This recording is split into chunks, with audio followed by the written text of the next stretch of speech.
어떤 할아버지가 갑자기 심장마비로 죽었어요. 그냥 얼마나 할머니가 좋아. 심장마비로 죽었으니. 병원에 가니까 의사가 딱 청진길 대더니 아유 할아버지 돌아가셨다고 심장마비로. 이제 간호사한테 다 처리해갖고 냉도실로 모시라고. 영안실로. 그래갖고 이제 영안실로 이렇게 할머니가 이제 이렇게 할아버지 뒤를 따라가는데 이 할아버지가 가다가 깨어난 거예요. 깨어나갖고 이제 할머니가 뒤 따라온단 말이야. 그러니까 아우 나 좀 살아났으니까 얘기 좀 해달라고 막 그러니까 이 할머니가 못 들은 척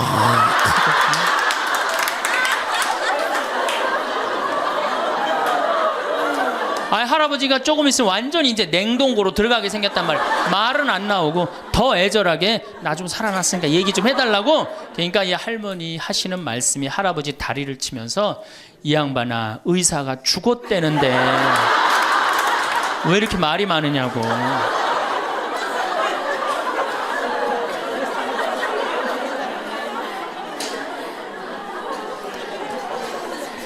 반대로 우리 여성들, 우리나라 이 여성 아내들이 남편한테 잘하느냐?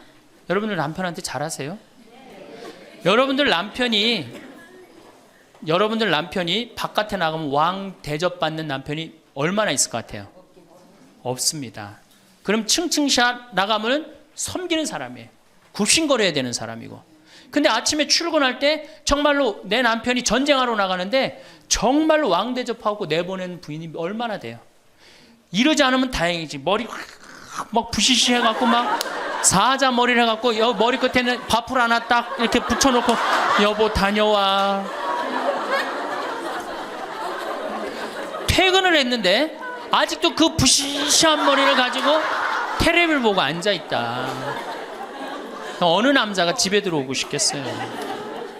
여기 평창에 대유라는 룸사롱이 오픈했어. 작년에. 서울 아가씨 항시 30명 대기 이렇게. 그러면 여러분들 남편이 어디 가면은 왕대접 받아요. 그러니까 여러분들이 남편을 룸사롱으로 내모느냐 집안으로 끌어들이느냐 누구한테 달려있는 거야?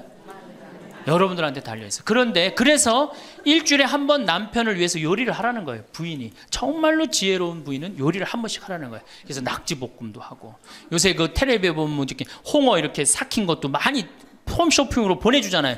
딱 해갖고 삼합 딱 해갖고 와인 하나 딱 준비하고 이브닝 드레스도 좀 쫙 입고 이런 이벤트가 있어야지 60년을 같이 살지. 무슨 재미로 60년을 살아요. 이건 뭐 김치찌개 한번 해줬단 말이야. 부인이 저녁에 김치찌개 해줬는데 다음날 아침에 출근할 때 보니까 그거 졸여갖고 이제 또 내놨단 말이야.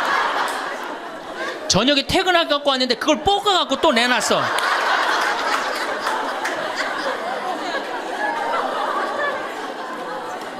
여러분들 자식한테 쏟는 거 반만 남편한테 해보세요. 여러분들 아마 얻고 살 거예요. 나이 먹어서요. 자기 어머니 늙은 노모 노부 어금니 몇 개 빠진 거 아는 사람 얼마나 있어요? 없어요. 열어보지 않는 한 얼마나 알아요? 여러분들 지금 우리 엄마 아버지 어금니 정확하게 몇 개 빠진 거 아는 분들 몇 분이나 계세요? 없어요. 얼마 전에 한 분이 손 들고 나는 안다고 그러더라고. 어떻게 하냐고 그러니까 몽창 빠져갖고 하나도.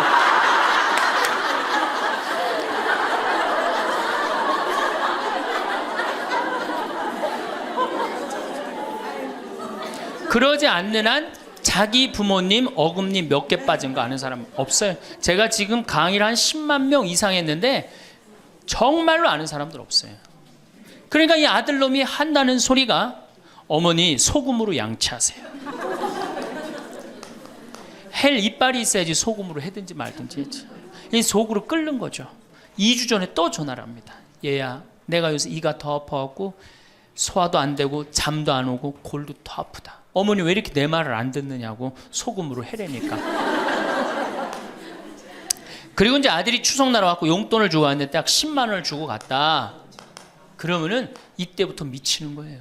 이때부터 속이 끓기 시작하는 거예요. 젊었을 때는 자식 키우는 재미로 보는 재미로 그렇게 했는데 지금은 이제 내 몸 하나도 이제 건사하기 힘들고 죽지도 않으니까 막 속이 막 미치는 거예요. 어디 가서 얘기하고 싶은데 창피해요, 안 창피해요? 창피합니다. 그러니까 이제 누굴 찾아오냐면 이제 본당 신부를 찾아옵니다. 저를 이제 찾아오는 거죠. 신부님, 내 말 좀 한번 들어보세요. 할머니들이 이제 내 말을 들어보라고 그러면은 이제 몸 아픈 거, 아들이 이해 안 해준 거 이런 것만 하면 내가 다 알아듣는데, 우리 할머니들은 내 말 좀 들어보라고 그러면은 꼭 어디서부터 시작하냐면 대동아 전쟁부터 이제 시작해요.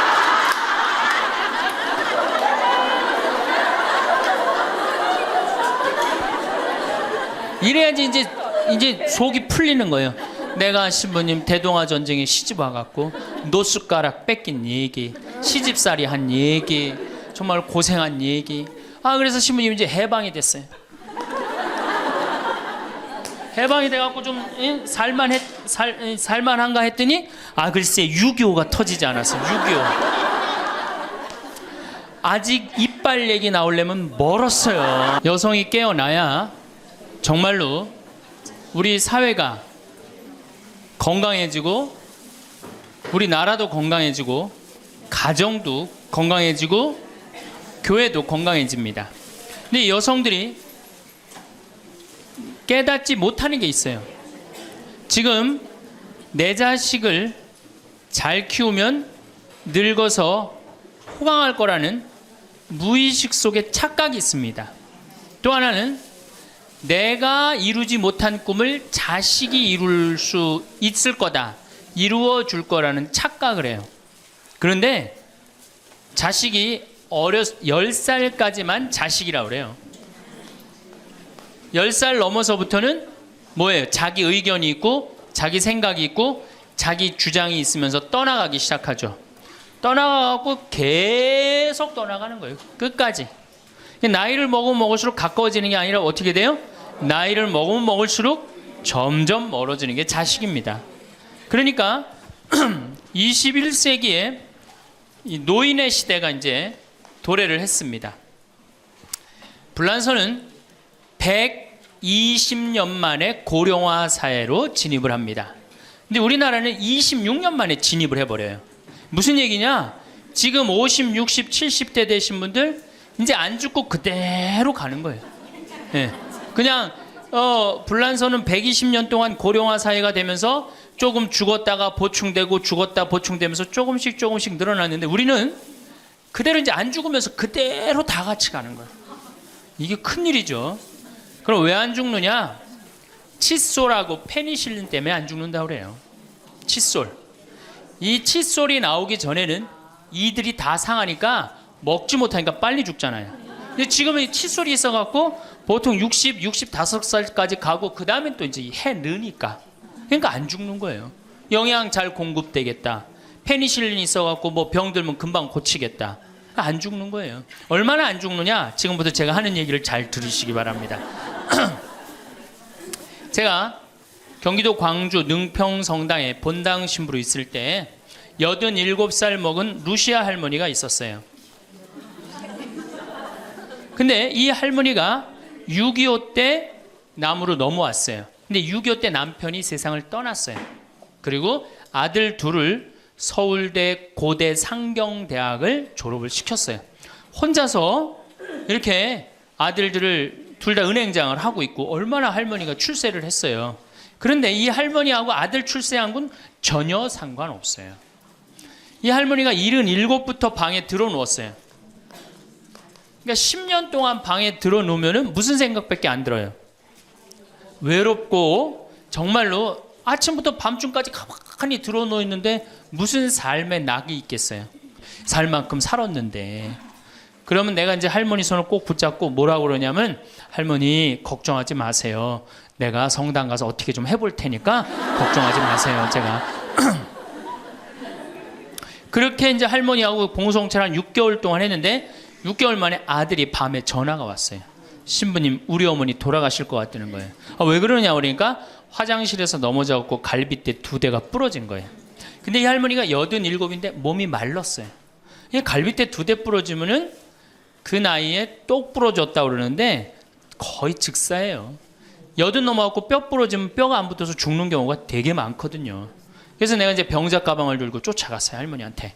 그랬더니 할머니가 막 숨을 몰아 쉬더라고요.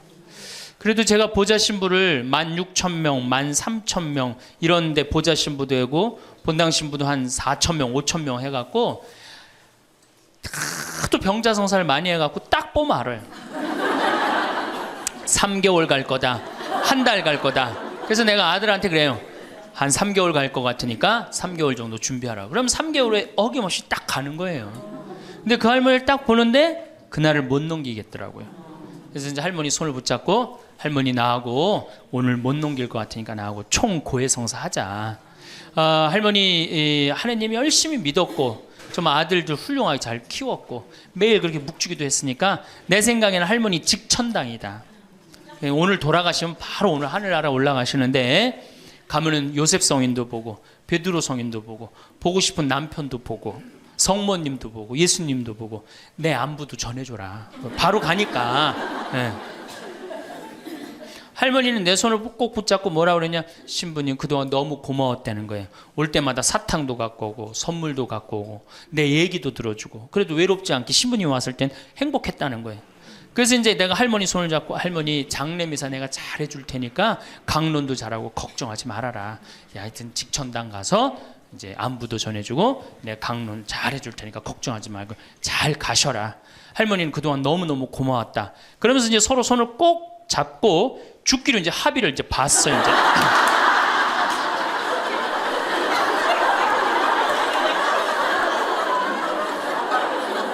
그래갖고 이제 본당에 와갖고 연령회장한테 연락을 했어요. 우리 그 루시 할머니 돌아가실 것 같으니까 빨리 가서 임종경 해라. 그래서 사무장한테는 내가 이제 내일 아무래도 장례가 나을 것 같으니까 장례 준비를 해라. 이제 그리고 이제 기다리는데 일주일이 돼도 연락이 없고 2주일이 돼도 연락이 없는 거야. 한 달 만에 다시 봉송체 신청이 들어왔어요. 그래서 내가 가갖고 할머니한테 그래서 할머니 어떻게 된 거냐. 우리 살아서 안 보기로 하지 않았느냐. 근데 왜 살아있느냐. 그랬더니 할머니가 우리 아들들이 어머니 돌아가시면 안 된다고 삼성의료원에 데려다가 그걸 붙여갖고 온 거예요. 그래서 그때 이제 할머니가 이제 방에 누워갖고 그전에는 화장실이라도 다녔는데 이제는 이게 부러졌으니까 2년 동안 화장 못 가고 오줌똥을 며느리가 받아냈어요. 그 며느리도 참 착한 며느리죠. 90살이 됐어요. 이런 부활 때 돼갖고 내가 이제 봉송체를 나갔는데 할머니가 일어나서 나온 거예요. 날 마중을 나왔어요. 그리고 하시는 말씀이 신부님 이제 좀 일어나 다닐만 하다는 거예요. 이게 지금 가두션찬을 판국인데 일어나 다닐만 하다. 92살이 됐는데 이 할머니가 내가 성당을 줬는데 성당 어떻게 줬는지 구경하고 싶다고 이게 이불을 뒤집어 쓰고 성탄 전야미사에 나왔어요. 이제는 안 죽어요. 여러분들 정말로 내가 보통 이게 30년을 한 세대로 봅니다. 그렇죠? 그 60까지 결혼 30에서 60까지 정말 오래 사는 거예요. 근데 요즘은 이제 90까지 한 남자하고 60년을 살아요. 살만해요? 한 남자하고 한 여자하고 한 남자하고 부부로 만나서 딱 30년 사는 게 가장 맞대요. 그래서 그걸 30년을 한 세대로 보는 거예요. 근데 이게 더블로 사네. 한 남자랑. 저는 생각 잘했죠. 장가 안 가고 혼자 사는 게 정말 좋은 거예요. 또 내가 그 능평성당에 있으면서 겪었던 일인데 이 할아버지가 73살이야. 요셉 할아버지가 73살인데 며느리가 나보다 1살 어려요. 마침 우리 고향 사람이야. 그래서 아주 참 내가 이뻐했죠, 마음으로. 근데 이 며느리가 애를 4을 낳았어요. 참 착해요. 누가 봐도. 그래서 다 효녀라고 그랬어요. 효부라고 그러고. 이렇게 보면은 정말로 성당도 열심히 나오고 시어머니 시아버지도 잘 모시고. 근데 나한테 와서 이제 개인적으로 신세 한탄을 할 때는 그러는 거예요. 신부님 시집살이 하기 너무 힘들다는 거예요. 우리 시어머니 시아버지는 아침 점심 저녁으로 따뜻한 밥만 원한다는 거예요. 8명을 아침 점심 저녁 밥 세끼를 한다고 생각해 보세요. 힘들겠어요? 안 힘들겠어요? 여러분들 힘들겠죠? 네. 그래서 내가 이제 그 마음으로 이제 새기고 할머니 할아버지들을 모시고 온천을 간 적이 있어요. 다 온천을 이제 끝나고 난 다음에 이제 우리 할아버지가 이제 73살 먹은 요셉 할아버지가 막걸리를 근사하게 드시더라고. 그래서 내가 할아버지한테 그랬어요. 한 잔 따라 드리면서, 할아버지 왜 밥 세 끼를 집에서 먹느냐, 한 끼 노인정 가서 먹어라.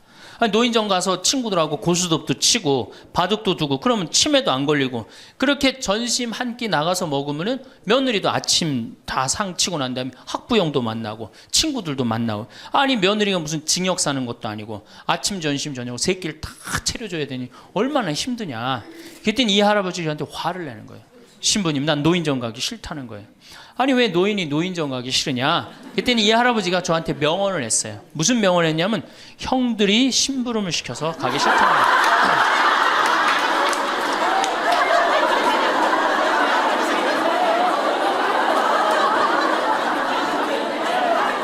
아니 무슨 73세 형들이 심부름을 시키냐. 그랬더니, 아, 신부님 모르는 소리 하지 마세요. 자기가 딱 나타나면은 술 받아와라, 라면 끓여라, 그런다는 거예요. 그래서 노인정 가기 싫다는 거예요. 제가 그때 너무 충격을 받아갖고, 벌써 5년 전 얘기예요. 수원에 있는 아버지한테 가서 물어봤어요. 아버지 노인정 가세요. 그때 아버님이 73이셨어요. 아버님 노인정 가세요 안 가세요? 그랬더니 안 간다고 화를 내시더라고. 아니 왜 노인정, 집에는 우리 어머니 아버지만 살고 자식들은 한 1km 반경에 떨어져서 살거든요. 왜 안 가시냐고. 그랬더니 우리 아버님 하시는 말씀이, 형들이 청소시켜서 가기 싫다.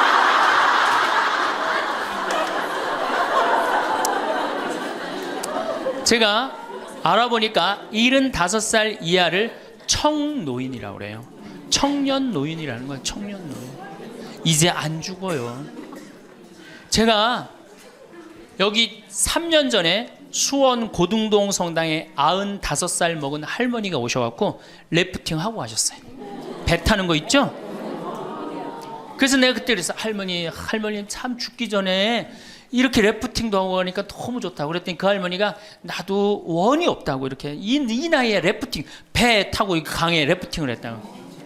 작년에 97인데 또 와서 또 하고 갔어요.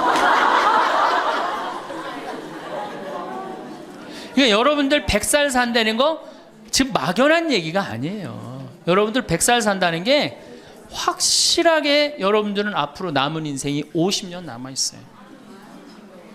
이렇게 오래 살 줄 모르고, 지금부터 이제 중요한 얘기예요. 지금부터 잘 들어요. 지금부터 이렇게 오래 살 줄 모르고 있는 돈 없는 돈 자식한테 다 물려줬어. 얼마를 물려주느냐, 이게 이제 큰일이에요. 자식 대학 하나 졸업시키는데 2억 5천 들어갑니다. 둘 졸업시키면 5억이에요. 부부가 은퇴해서 죽을 때까지 우리가 지금 필요한 현금이 5억이에요. 자식 둘 대학만 안 보내면 뭐예요? 딱 노후대책연금 딱 확보하는 거예요. 그런데 우리가 지금 자식들 정말로 보낼 애들을 대학에 보내느냐. 지금 여러분들 20대 실업자가 100만 명이 넘어요. 걔네들 다 대학 나온 애들이에요. 독일은요, 얘가 똑똑하고 안 똑똑하고 중학교 때 갈라버려요. 그래서 대학 나오는 사람 별로 없어요. 그리고 중학교 때 머리 나쁜 놈은 어떻게 해? 아니 기술 배워갖고, 기술을 배워갖고 월급 별 차이 없어요. 근데 우리는 돌머리든 돌머리가 아니든 다 대학을 가잖아요. 그러니 이름으로 대학은 나왔고 기름칠하는 일을 하기 싫고 그 취직을 안 하는 거죠. 이걸 한량이라고 그럽니다. 한량. 그러니까 공장에는 일할 사람이 없고 실업자는 흘러넘치고, 그래서 공장에 일할 사람을 채우기 위해서 캄보디아, 베트남에서 사람들이 오고, 이게 우리나라가 망조로 가는 길 아닙니까? 여러분들 대학 공부할 애들이 사실은 몇 명이나 돼요. 그러니까 내가 깡통이야. 깡통인지 안 깡통인지 여기 지금 젊은 엄마들 꽤 왔는데 딱 보면 알아요, 몰라요? 알죠? 내가 정말로 1등을 하는 애인지 꼴등을 하는 애인지 금방 드러나잖아요. 여러분들이 포기를 못해서 그렇지. 이 깡통한테 있는 돈 없는 돈 다 쏟아붓어. 그래갖고 이 깡통이 천재가 되면 모르는데 겨우 원서만 넣으면 되는 대학을 나왔단 말이야. 그래갖고 취직을 못해. 그래갖고 놀고 있어. 근데 중요한 건 내 주머니가 이 깡통한테 쏟아 넣느냐고. 내 주머니가 뭐가 됐어? 깡통이 됐어. 이 집 뭐 하는 집안이에요? 깡통 차는 집안 되는 거예요. 생각 잘 하셔야 됩니다. 태양은 두 번 아름다워요. 뜰 때 아름답고 질 때 아름다워요. 근데 태양은 제가 뜨는 태양을 아주 구름 한 점 없는 뜨는 태양을 보면 뜰 땐 후딱 떠버려요. 이상하게. 근데 질 때 보면은 참 하염 없이 져요. 우리 인생하고 똑같아요. 우리도 태어날 때 귀한 대접을 받고 죽을 때 귀한 대접을 받아야 돼. 근데 태어날 때는 후딱 뜨는데 이게 죽을 땐 60부터 죽지도 않으면서 하염없이 진단 말이에요. 그러니 여러분들 이렇게 돈도 안 모아놓고 죽지도 않고 이 문제 심각하지 않아요? 이제 나이를 먹으면 세 가지가 이제 고통이 옵니다. 첫 번째, 몸이 아파요. 그렇죠? 60년, 70년 썼으면은 눈도 안 보이고 귀도 안 들리고 허리도 아프고 그렇죠? 네, 아픈 데 많아요. 그러니까 자꾸 짜증을 부립니다. 짜증을 자꾸 부리고 신경질을 자꾸 부려요. 그러니까 할머니들이 나이를 먹으면 먹을수록 도사가 돼야 되는데 나이를 먹으면 먹을수록 점점 애가 돼가는 거예요. 그러니까 손자 손녀들이 맨날 할머니 보고 우리 할머니 맨날 신경질 부린다고. 생각해보세요. 머리 하얗지, 얼굴 쭈글쭈글해지, 이빨은 빠져갖고 여기도 쭈글쭈글해지. 웃어도 전찬을 판국에 거기서 막 신경질 부리고 짜증 부리면 어느 자식이 그걸 보면서 행복해하고 오랫동안 좋은 마음으로 모실 수 있어요. 그래서 저는 90살 넘은 장례미사, 90살 먹은 할머니 장례미사를 본당 신부가 해줬는데 며느리가 70이다. 그러면은 본당 신부는 장례미사 하자마자 바로 교황청에 연락해갖고 이 70 먹은 며느리, 90살까지 모시고 산 이 며느리 바로 교황청에 연락해서 시성식 해줘야 돼. 이 며느리. 본당 신부 꼭 할 일이에요. 기적심사 필요 없어요. 그냥 90살까지 모시고 산 것만 해도 뭐예요? 기적이에요. 기적. 안 버리고. 제가 어제 식사하면서 잠깐 그런 얘기 들었는데 필리핀에 자식이 집 팔고 들어오면은 모시겠다 그러는데 버린 자식이 있었다며요. 그리고 또 뭐 캐나다에 며칠 전에 또 어디에서 나왔다 그러더라고. 자식이 그렇게. 여러분들 그게요 남 얘기 아니에요. 여기 노인대학 많이 온다 그러죠. 제가 노인대학은 1박 2일을 합니다. 그럼 제가 이런 강의를 끝나면 절 찾아오는 할머니들이 참 많아요. 신부님 내 얘기입니다. 그러면서 쫙 얘기하면 어떤 자식까지 있느냐면 생활 그 보조금 나오는 것까지 뺏어가는 자식들이 있어요. 여러분들 얘기야 무슨 아이고 여러분들 지금 자식 걱정할 때가 아니에요. 자, 몸이 아프면은 이제 이가 이제 문제가 생겨요. 그렇죠? 치과에를 갑니다. 치과에를 갔더니 의사 선생님이 하시는 말씀이 할머니 틀니로 하려면 300만 원, 걸으려면 500만 원, 임플란트로 하려면 3천만 원입니다. 이 돈 있어요, 없어요? 없습니다. 그러니까 추석 전에 아들한테 전화를 합니다. 한 달 전에 얘야 내가 요새 이가 아파갖고 소화도 안 되고 골도 아프고 잠도 안 온다. 그럼 아들놈이 딱 알아들어야 돼요. 우리 어머니 이가 없어서 나한테 이해해달라나 보다. 이렇게 알아들어야 되는데 지금 40대, 50대, 30대 된 자식들 중에 자기 어머니, 늙은 노모, 노부, 어금니 몇 개 빠진 거 아는 사람 얼마나 있어요? 없어요. 열어보지 않는 한 얼마나 알아요? 여러분들 지금 우리 엄마, 아버지 어금니 정확하게 몇 개 빠진 거 아는 분들 몇 분이나 계세요? 없어요.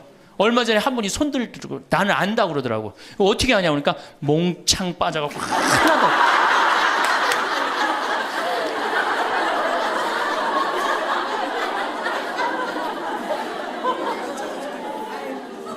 그러지 않는 한 자기 부모님 어금니 몇 개 빠진 거 아는 사람 없어요. 제가 지금 강의를 한 10만 명 이상 했는데 정말로 아는 사람들 없어요. 그러니까 이 아들놈이 한다는 소리가 어머니 소금으로 양치하세요. 헬 이빨이 있어야지 소금으로 해든지 말든지 했지. 이 속으로 끓는 거죠. 2주 전에 또 전화를 합니다. 얘야 내가 요새 이가 더 아파갖고 소화도 안 되고 잠도 안 오고 골도 더 아프다. 어머니 왜 이렇게 내 말을 안 듣느냐고 소금으로 해라니까. 그리고 이제 아들이 추석날 와갖고 용돈을 주고 왔는데 딱 10만 원을 주고 갔다. 그러면은 이때부터 미치는 거예요. 이때부터 속이 끓기 시작하는 거예요. 젊었을 때는 자식 키우는 재미로 보는 재미로 그렇게 했는데 지금은 이제 내 몸 하나도 이제 건사하기 힘들고 죽지도 않으니까 막 속이 막 미치는 거예요. 어디 가서 얘기하고 싶은데 창피해요, 안 창피해요? 창피합니다. 그러니까 이제 누굴 찾아오냐면 이제 본당 신부를 찾아옵니다. 저를 이제 찾아오는 거죠. 신부님 내 말 좀 한번 들어보세요. 할머니들이 이제 내 말을 들어보라고 그러면은 이제 몸 아픈 거, 아들이 이해 안 해준 거 이런 것만 하면 내가 다 알아듣는데, 우리 할머니들은 내 말 좀 들어보라고 그러면은 꼭 어디서부터 시작하냐면 대동아 전쟁부터 이제 시작해요.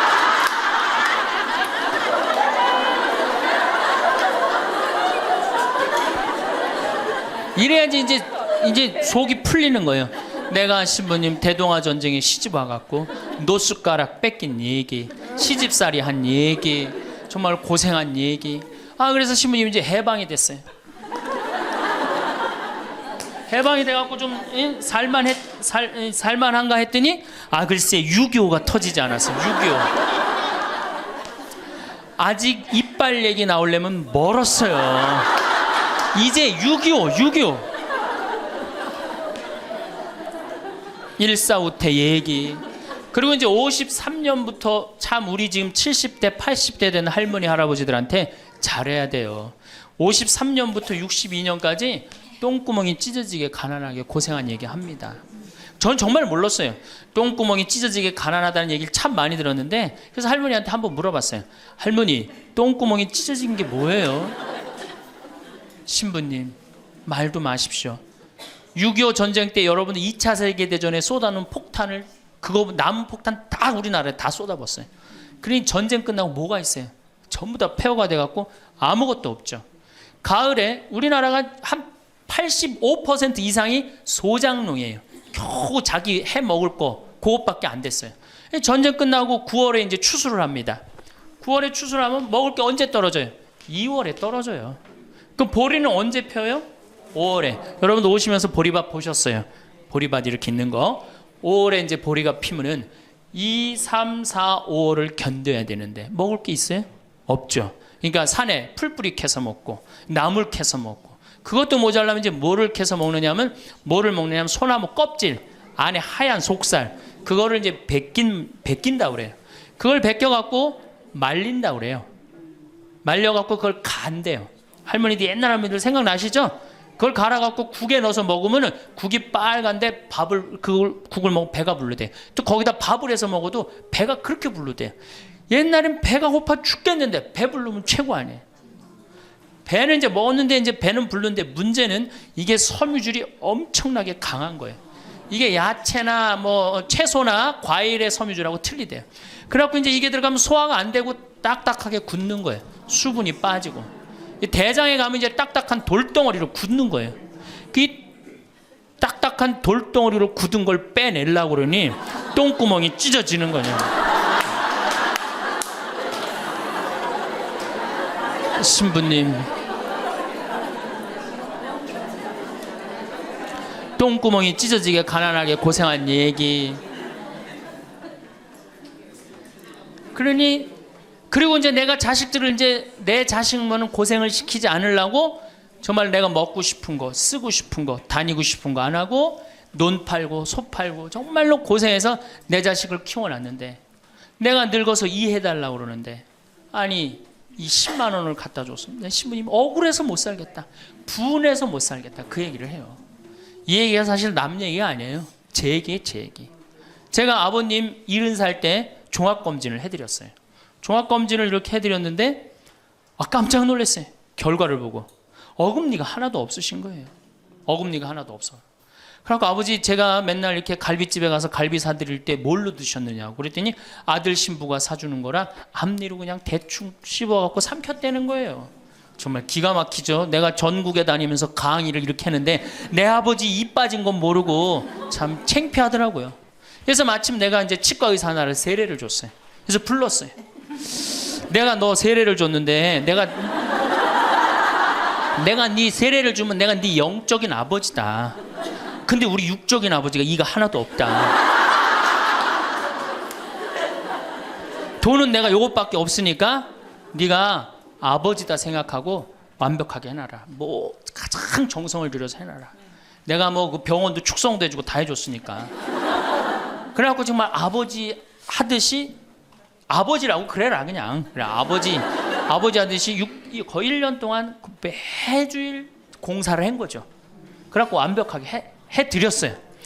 그 다음부터 이제 갈비집에 가도 이제 심지까지 뜯어 드시고, 그 다음부터 이제 지리산 꼭대기까지 뛰어 올라갔다 뛰어내렸다.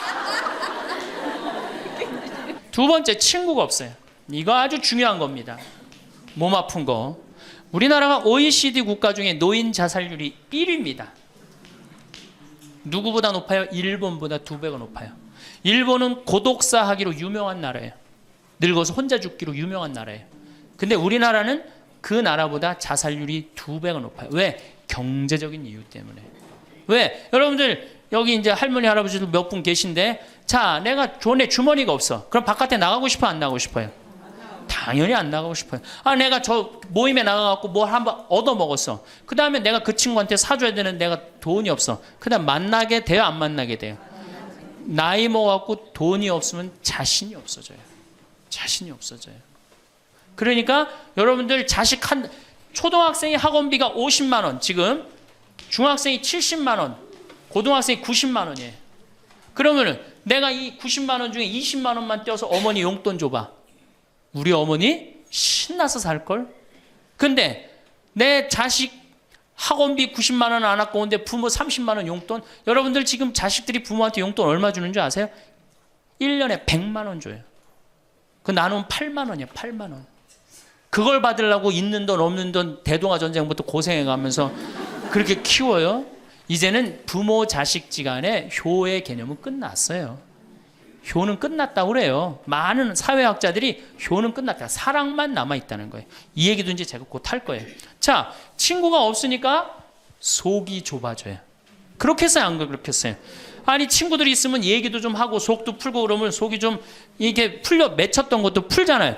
집안에서 이제 친구가 없으니까 가만히 방 안에서 이제 뒷방 벽에 이제 어느 학자가 우리나라 노인을 뭐라 그래? 쥐처럼 깜깜한 방에서 웅크리고 앉아있다고 그래요. 우리 할머니들이 내가 봉송체 가면 하고 있는 일이 깜깜한 방에서 진짜 웅크리고 앉아있어요. 쥐처럼.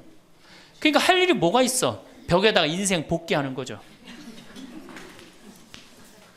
대동아 전쟁 생각하고 한숨 한 번 쉬고, 6.25 생각하고 한숨 한 번 쉬고, 이빨 안 해준 거 생각하고 한숨 한 번 쉬고, 여름에 냉면을 먹고 싶어. 그러면은 큰아들이 사줄래나 둘째 아들이 사줄래나 막내 아들이 사줄래나 기다리는데 한 놈도 안 사줘.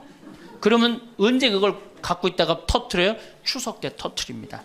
내가 옆집 할망구는 그 자식들이 와서 갈비도 사주고 냉면도 사줬다는데 나는 자식이 6, 7인데 나한테 냉면 사주는 자식 하나도 없다고. 냉면이 얼마나 해요? 5천 원, 10,000원이면 하죠? 그럼 자기 돈으로 사 먹으면 되는데, 우리 할머니 할아버지들은 자기가 자기를 위해서 돈 쓰는 걸 할 줄 알아요? 몰라요?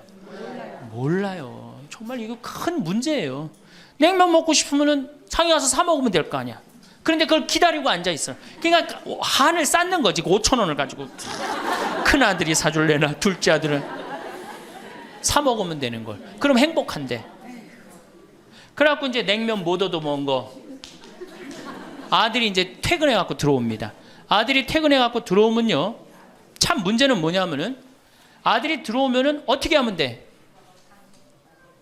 내가 여러분들 나이 먹어갖고 싸움을 안 걸면요, 자식들이 말을 안 해줍니다. 그러니까 아들하고 싸움을 거는 거예요. 너 이빨 10년 전에 안 해줘갖고 나 이거 쪼글쪼글 해갖고 이제 아무것도 못 한다고 그러더라. 아들이 듣다 어머니 그만하세요. 한 번만 하면 100번째예요. 그럼 이게 안 먹히나 보다 그래요. 방에 들어왔고 또 이제 벽에다 복귀한 것 중에 그래 냉면 못 얻어 먹은 거 들고 쫓아나가. 옆집 할망구 냉면도 얻어 먹었다는 난 냉면도 못 얻어 먹었다. 그럼 아들이 한마디 합니다. 어머니 그러려면 나가 죽어라. 몸 아프죠? 친구 없죠? 뭐만 남으냐면 자존심만 남습니다. 근데 그 자존심에 나가 죽어라? 그럼 미치는 거예요.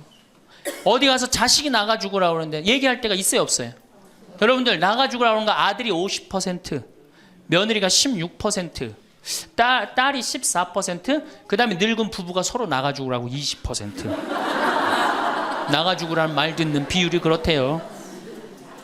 그냥 어디 가서 얘기하긴 창피하고 또 이제 본당 신불 또 찾아옵니다. 이제. 그래서 저한테 얘기를 해요. 신부님 내 말 좀 들어보라고. 이제 할머니가 이제 또 내 말 좀 들어보라고 그러면 이제 또 대동아 전쟁부터 이제 시작을 합니다. 해방, 6.25, 똥구멍이 찢어지게 가는. 내가 이렇게 키웠는데 나보러 나가 죽으라고 그런다고.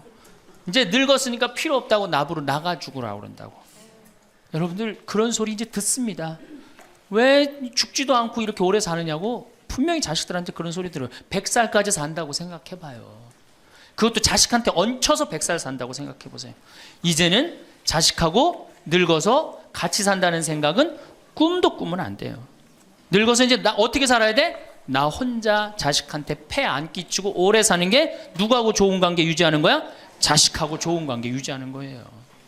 어쨌든 나가 죽으라고 그러니까 이제 미치는 거죠. 그래갖고 이제 다 듣고 이제 할머니가 나한테 그래. 신부님 나 꽃동네 좀 바래다 줄라. 난 자존심 상해서 저 집에서 도저히 못 살겠다. 그럼 내가 할머니한테 그래. 할머니 꽃동네 아무나 가는 게 아니에요. 안 돼요.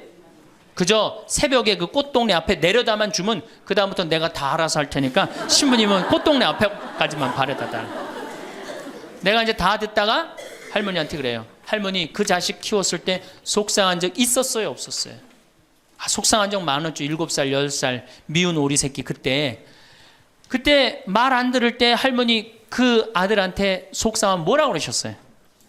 그렇지 나가 죽어라 그랬죠. 네. 할머니 그냥 나가 죽으라고만 그랬어요? 아니요 나가 되져라.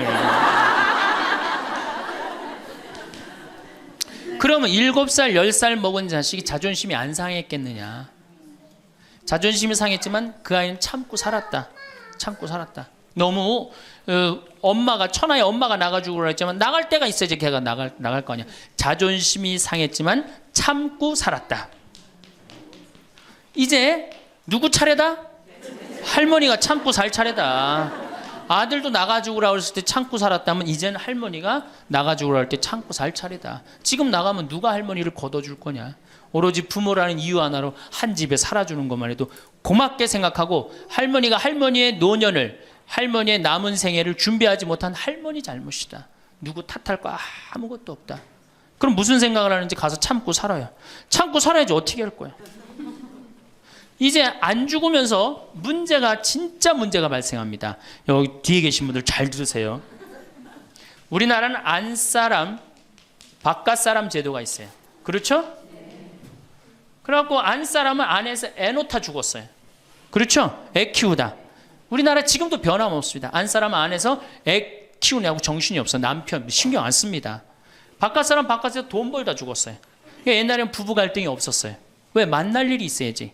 안사람 안에서 애 놓다 죽고 바깥사람 바깥에서 돈 벌다 죽었으니까 만나야지 갈등이 생길 거 아니야. 서양은 20대만 나왔고 안 맞으면 30대 바꾸고 30대만 나왔고 안 맞으면 40대 바꾸고 40대만 나왔고 안 맞으면 50대 바꾼 부부가 애인같이 살아요. 근데 우리는 한 번도 맞춰본 적이 없어. 위해 준 적도 없고. 제가 재작년에 그 스톡홀름을 여행을 갔었는데 비행기 시간이 오래 좀 하루를 거의 기다렸어야 돼요. 그래서 이제 저녁 비행기를 타려고 저녁 한 5시쯤에 라운지에서 이제 음식을 시켜서 먹고 있는데 내 앞에 60쯤 된 초로의 할아버지하고 초로의 할머니가 서로 끌어안고 뽀뽀를 하는데요. 이 남자가 이 이마야 눈에다 뽀뽀 한번 하고 I love you 하니 하고 입에다 뽀뽀하고 I love you 하니 하고 목에다 뽀뽀 1시간 이렇게 쪽쪽 빨아요. 걔네들은 그렇게 살고 그렇게 살아야만이 살아요. 근데 우리는 안 사람은 안에서 애 키우다 죽고 바깥 사람은 바깥에서 돈 벌다 죽으니까 서로 사랑을 할 시간이 없어. 근데 상관없었어. 왜? 평균 연령 38세 46세 때는 아무 문제 없었어요. 그렇죠? 죽으면 끝이니까. 근데 이제 안 죽으면서 문제가 발생을 해요. 직장에서 넌 이제 그만 사회에서 쓸모가 없으니까 집으로 가라. 그래갖고 이 바깥 사람을 고홈 집으로 보낸단 말이야.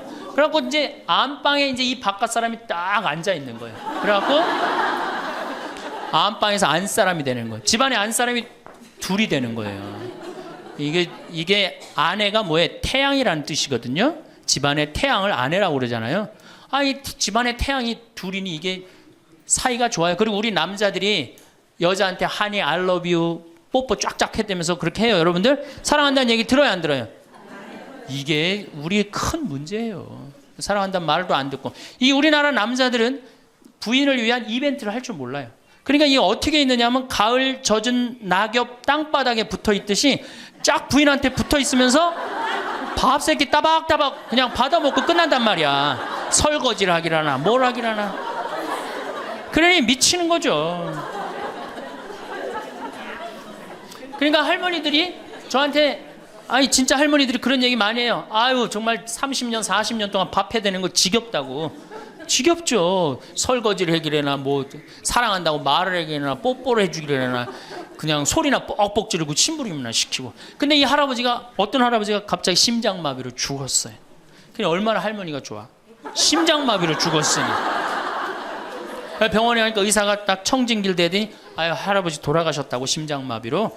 이제 간호사한테 다 처리해갖고 냉도실로 모시라고, 영안실로. 그래갖고 이제 영안실로 이렇게 할머니가 이제 이렇게 할아버지 뒤를 따라가는데 이 할아버지가 가다가 깨어난 거예요. 깨어나갖고 이제 할머니가 뒤 따라온단 말이야. 그러니까 아우 나 좀 살아났으니까 얘기 좀 해달라고 막 그러니까 이 할머니가 못 들은 척.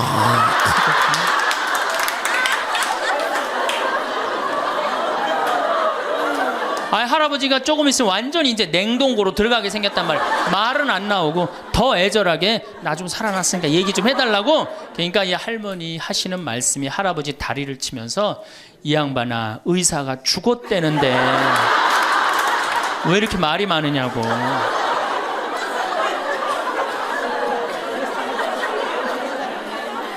반대로 우리 여성들, 우리나라 이 여성 아내들이 남편한테 잘하느냐? 여러분들 남편한테 잘하세요? 여러분들 남편이 바깥에 나가면 왕 대접받는 남편이 얼마나 있을 것 같아요? 없습니다. 그럼 층층샷 나가면 섬기는 사람이에요. 굽신거려야 되는 사람이고. 근데 아침에 출근할 때 정말로 내 남편이 전쟁하러 나가는데 정말로 왕 대접하고 내보낸 부인이 얼마나 돼요? 이러지 않으면 다행이지. 머리 막 부시시 해갖고 막 사자 머리를 해갖고 머리 끝에는 밥풀 하나 딱 이렇게 붙여놓고 여보 다녀와. 퇴근을 했는데 아직도 그 부시시한 머리를 가지고 테레비를 보고 앉아있다. 어느 남자가 집에 들어오고 싶겠어요. 여기 평창에 대유라는 룸사롱이 오픈했어 작년에. 서울 아가씨 항시 30명 대기 이렇게. 그러면 여러분들 남편이 어디 가면은 왕대접 받아요. 그러니까 여러분들이 남편을 룸사롱으로 내모느냐 집안으로 끌어들이느냐 누구한테 달려있는 거야? 여러분들한테 달려있어. 그런데 그래서 일주일에 한 번 남편을 위해서 요리를 하라는 거예요. 부인이 정말로 지혜로운 부인은 요리를 한 번씩 하라는 거예요. 그래서 낙지볶음도 하고, 요새 그 텔레비에 보면 이렇게 홍어 이렇게 삭힌 것도 많이 홈쇼핑으로 보내주잖아요.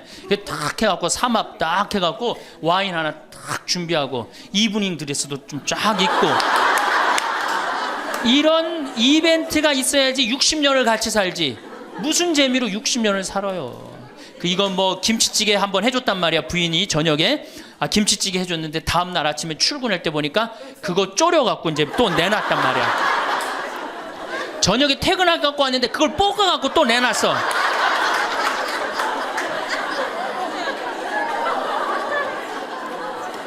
여러분들 자식한테 쏟는 거 반만 남편한테 해보세요.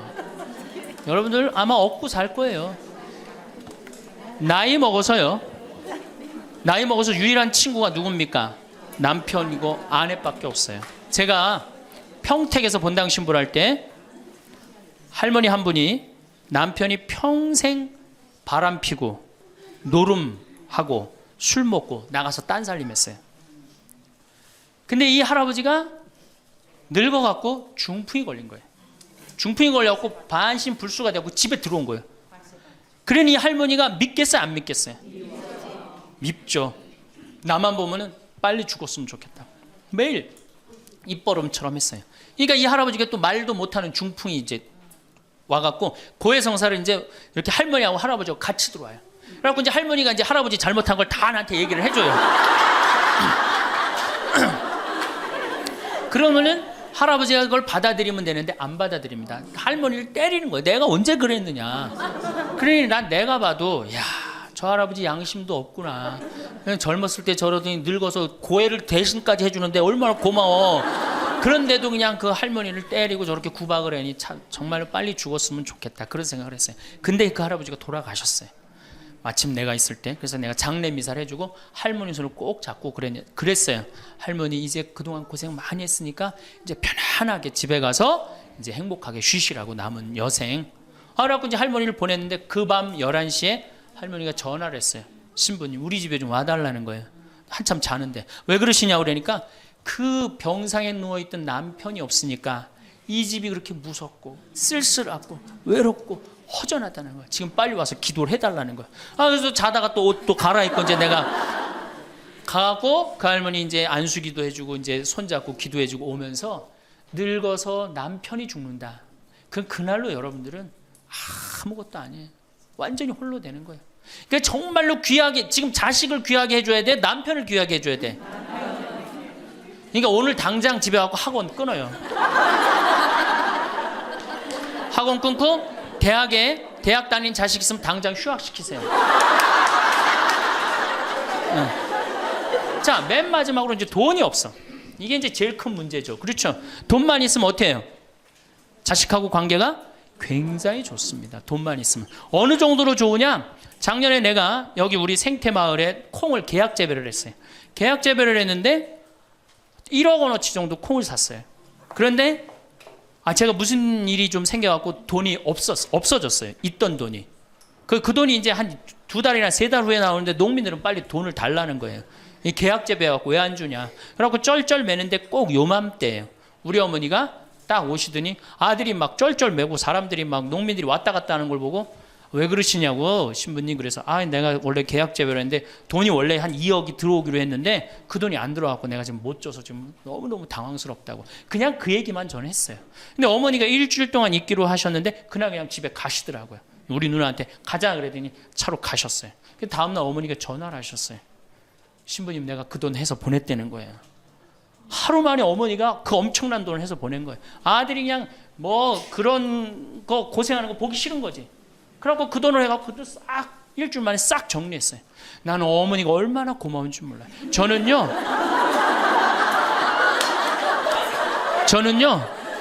우리 어머니가요 안 죽었으면 좋겠어요.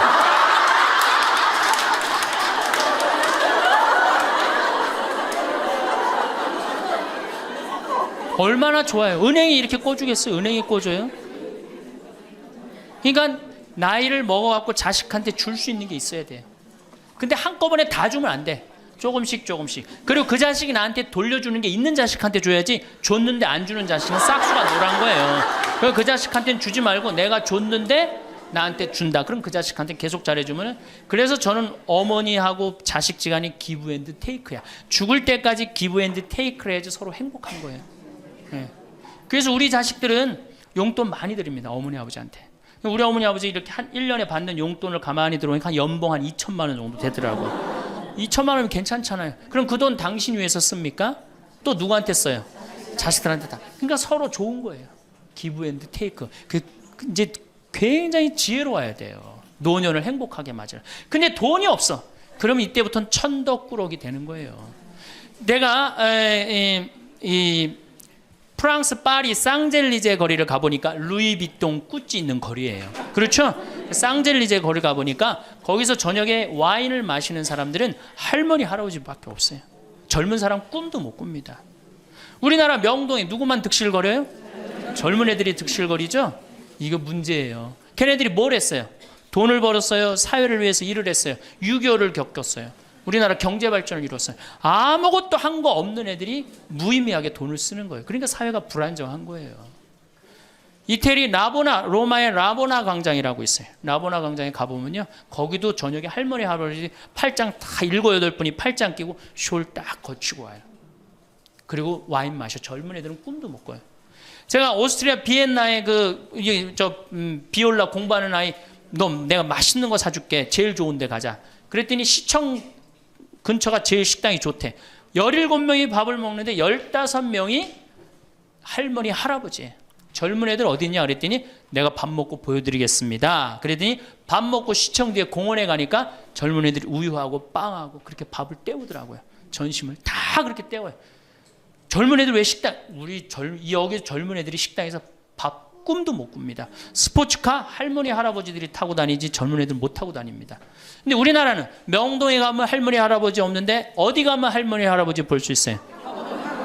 그렇죠. 탑골공원에 가면 거기서 배식 받아서 밥 먹고 있는 거. 이게 세상이 거꾸로 돌아가는 거예요. 나무는 뿌리가 튼튼해야지 나무도 튼튼합니다. 그렇죠? 나무가 튼튼해야지 열매도 튼튼한 거예요. 우리 사회도 할머니 할아버지들이 행복해야지 누가 행복할 수 있어? 내가 행복할 수 있어. 내가 행복해야지 누가 튼실해? 열매가 튼실한 열매가 나오는 거예요. 근데 지금 우리나라 사회는 뿌리가 썩어가고 있어요. 뿌리도 썩어가고 나무도 썩어가고 당연히 모두 썩어가요? 열매도 썩어가는 거예요. 지금 썩어가고 있어요. 자, 우리나라가 178개 국가 중에 행복지수가 102등이에요. 102등. 왜 102등이겠어요? 태어나면서부터 글자 공부하기 시작해. 유치원 특목 유치원 다녀. 영어 배워. 중국어 배워. 일본어 배워. 초등학교 가서 이 학원 저 학원 시달려. 공부 못하면 완전히 나쁜 놈이야. 이 세상에서 정말 부모한테 불효자야. 중고등학교 그래서 딱 자괴감 느껴. 대학교 가서 또 취직해야 돼. 그냥 죽어라고 입사 시험 보는데 실업자가 100만 명 20대가 넘어. 대학을 졸업해도 취직도 못해. 그리고 어떻게 해서 결혼을 했는데 부모 돈 얼마를 뺏어요. 우리나라가 결혼 자금이 1억 7천만 원 들어가요. 미국 2,700만 원이에요. 그러니까 누구 돈 다 되는 거예요? 부모가 있는 돈 없는 돈 다 해주는 거. 미국은 안 해줍니다. 일본도 안 해줍니다. 일본의 부모가 어떤 부모가 훌륭한 부모예요? 결혼식 때 10만엔 부조하는 부모 훌륭해요. 100만 원 부조하는 부모가 훌륭한. 그 더 이상 안 해줘요. 근데 우리는 있는 거 없는 거 다 해줘. 그렇죠? 있는 거 없는 거 다 해줘. 근데 자식이 죽으면 딱 좋은데 죽지도 않고 그걸 받은 은혜를 알아 몰라요. 받은 놈들은 끝까지 모릅니다. 이 열매 벌써 썩었어요. 그러니까 결혼해서도 자식 키우느냐고 고생, 집 얻느냐고 고생, 늙어서도 제대로 노년을 행복하게 즐기지 못해. 여행도 못 다니고 뒷방에 웅크리고 있어. 애들 때도 괴롭고 결혼해서도 괴롭고 늙어서도 괴로워. 그러니까 행복지수가 몇 등이야? 102등이에요. 이게 다 누가 만들어내는 거예요? 여성이 깨어나야 되는 거예요. 여성이 깨어나야지 우리 사회가, 저는 이 세상에서 대한민국처럼 살기 좋은 나라 없다고 생각해요. 누가 뭐라도 대한민국이 세계에서 제일 살기 좋아요. 음식점에 가면 물 공짜로 주는 나라 어디밖에 없어요? 대한민국밖에 없어요. 다 사 먹어야 돼요. 이 환경 하나만 해도 기가 막힌 거예요. 더 기가 막힌 거 뭔지 아세요? 아니 밥 먹었는데 커피도 공짜로 줘. 이게 정말 좋은 나라예요. 근데 왜 우리가 다 불행하다고 느끼느냐? 이 질서가 무너졌기 때문이에요. 여러분들은 노년에 행복한 노년을 가져야 돼. 그래서 제가 이제 다음 시간에는 어떻게 하면은 우리가 행복하게 살 수가 있느냐. 도대체 내가 성당을 나가는데 내가 도대체 행복이 뭔지 모르고 지금 살아간다는 문제가 있죠. 예수님이 뭐라고 그랬어요? 행복하여라. 산상설계 첫 말씀이 뭐예요? 행복하여라. 그래서 다음 시간에는 행복에 대한 이야기를 하도록 하겠습니다. 감사합니다. 지금 시대에는 나이의 0.8을 곱하면 그게 바로 진짜 나이라고 합니다. 예를 들어 현재 60세라면 과거에 48세 정도로 볼 수 있다는 것입니다. 이는 주로 신체적 상태와 건강을 의미하는 것이겠지요. 생각해보면 고개가 절로 끄덕여집니다. 우리는 어느새 100세 시대를 마주하게 되었습니다. 그러나 국가도 개인도 이에 대한 준비가 충분하지 않은 것이 현실입니다. 과거에는 50세 전후로 은퇴한 후 10여 년을 은둔하며 늙어가다 수명을 다하면 그만이었지만 이제는 50세 전후에 은퇴하더라도 무려 40에서 50년을 더 살아야 하는 상황이 되었습니다. 이는 그저 시간을 보내는 문제가 아니라 새로운 삶의 방식을 고민해야 하는 시대적 과제를 안고 있다는 것을 의미합니다. 이러한 연장된 삶은 새로운 기회를 의미하기도 하지만 준비되지 않은 이들에게는 도전일 수 있습니다. 이러한 시대 변화 속에서 노후 설계에 대한 관심이 커지고 있습니다. 많은 이들이 노년에 어떻게 재테크를 해야 할지, 연금을 어떻게 관리해야 할지, 자녀나 손주들과의 관계를 어떻게 유지할지 고민하고 있습니다. 하지만 정작 나이에 맞는 옷차림이나 어떻게 하면 좀 더 활기차고 자신감 있게 그리고 젊어 보일 수 있는지에 대한 정보는 쉽게 찾기 어렵습니다. 이는 의외의 일입니다. 왜냐하면 우리의 외모는 사람들과의 첫인상을 결정짓는 중요한 요소이기 때문입니다. 그러나 대부분의 사람들은 재정적인 문제나 가족관계에 더 집중하면서 외모 관리의 중요성을 간과하는 경향이 있습니다. 사실 나이에 맞는 옷차림이라는 개념도 시대에 따라 달라져야 합니다. 저는 오히려 나이에 맞지 않게 되도록 젊게 입자고 권해드리고 싶습니다. 은퇴 후에도 더 이상 세상을 떠나 숨어 지내는 시대가 아닙니다. 여전히 활기차고 당당하게 사회의 일원으로 살아가야 하는 시간이 너무도 길기 때문에 오래도록 젊게 입는 것이 좋습니다. 사회에서 자신을 표현하는 방법으로 옷차림은 강력한 도구입니다. 예를 들어 60대 여성이라도 밝은 색상의 옷을 입고 세련된 액세서리를 매치하면 주변 사람들에게 긍정적이고 에너지 넘치는 인상을 줄 수 있습니다. 젊고 트렌디한 옷을 입는 것이 중요합니다. 재미있는 실험이 하나 있습니다. 나이 든 사람과 젊은 사람이 서로의 옷을 바꿔 입고 전후를 비교해 본 결과 나이 든 사람이 확연히 젊어 보이는 것을 확인할 수 있었습니다. 이는 나이 들수록 젊은 취향의 옷을 억지로라도 입어야 한다는 것을 증명해 줍니다. 실제로 일본의 한 연구에서는 나이 든 사람들이 밝고 화려한 색상의 옷을 입을 때 그들의 심리적 나이도 함께 젊어진다는 결과가 도출되었습니다. 이는 단순한 외모 변화가 아니라 자신감을 높이고 더 활기찬 삶을 살 수 있는 동기가 될 수 있습니다. 나이가 들수록 젊고 트렌디한 옷을 가까이 해야 합니다. 자신의 패션을 바꿀 생각이 있으시다면 사진처럼 과감하게 스타일부터 패턴, 실루엣까지 모두 바꿔보시기를 권합니다. 물론 쉽지 않은 일일 것입니다. 개인뿐만 아니라 브랜드 회사들도 이러한 변화에 어려움을 겪습니다. 당장의 매출에 영향을 줄까 봐 브랜드 아이덴티티를 갑자기 젊은 취향으로 바꾸기 어렵기 때문입니다. 하지만 시대가 변하고 있습니다. 브랜드도 젊게 변하지 않으면 고객들에게 외면받는 시대가 되었습니다. 변화하지 않으면 매출이 줄어드는 것은 피할 수 없습니다. 실제로 몇몇 유명 브랜드들은 중년층을 겨냥한 새로운 라인을 선보이며 긍정적인 반응을 얻고 있습니다. 예를 들어 유럽의 한 명품 브랜드는 50대 이상의 소비자를 대상으로 한점고 세련된 디자인의 컬렉션을 출시해 큰 호응을 얻었습니다. 가끔 중년의 나이에 어떻게 옷을 트렌드에 맞게 입어야 하는지 묻는 분들이 있습니다. 그때마다 저는 미안하지만 쉽지 않다고 대답합니다. 하루아침에 트렌디하게 바뀔 수는 없기 때문입니다. 패션에 대한 감각도 미술, 연극, 뮤지컬 같은 문화나 골프, 당구 같은 취미처럼 상당 기간 갈고 닦아야만 만들어집니다. 결국 패션도 한 사람의 인생이 녹아있는 것입니다.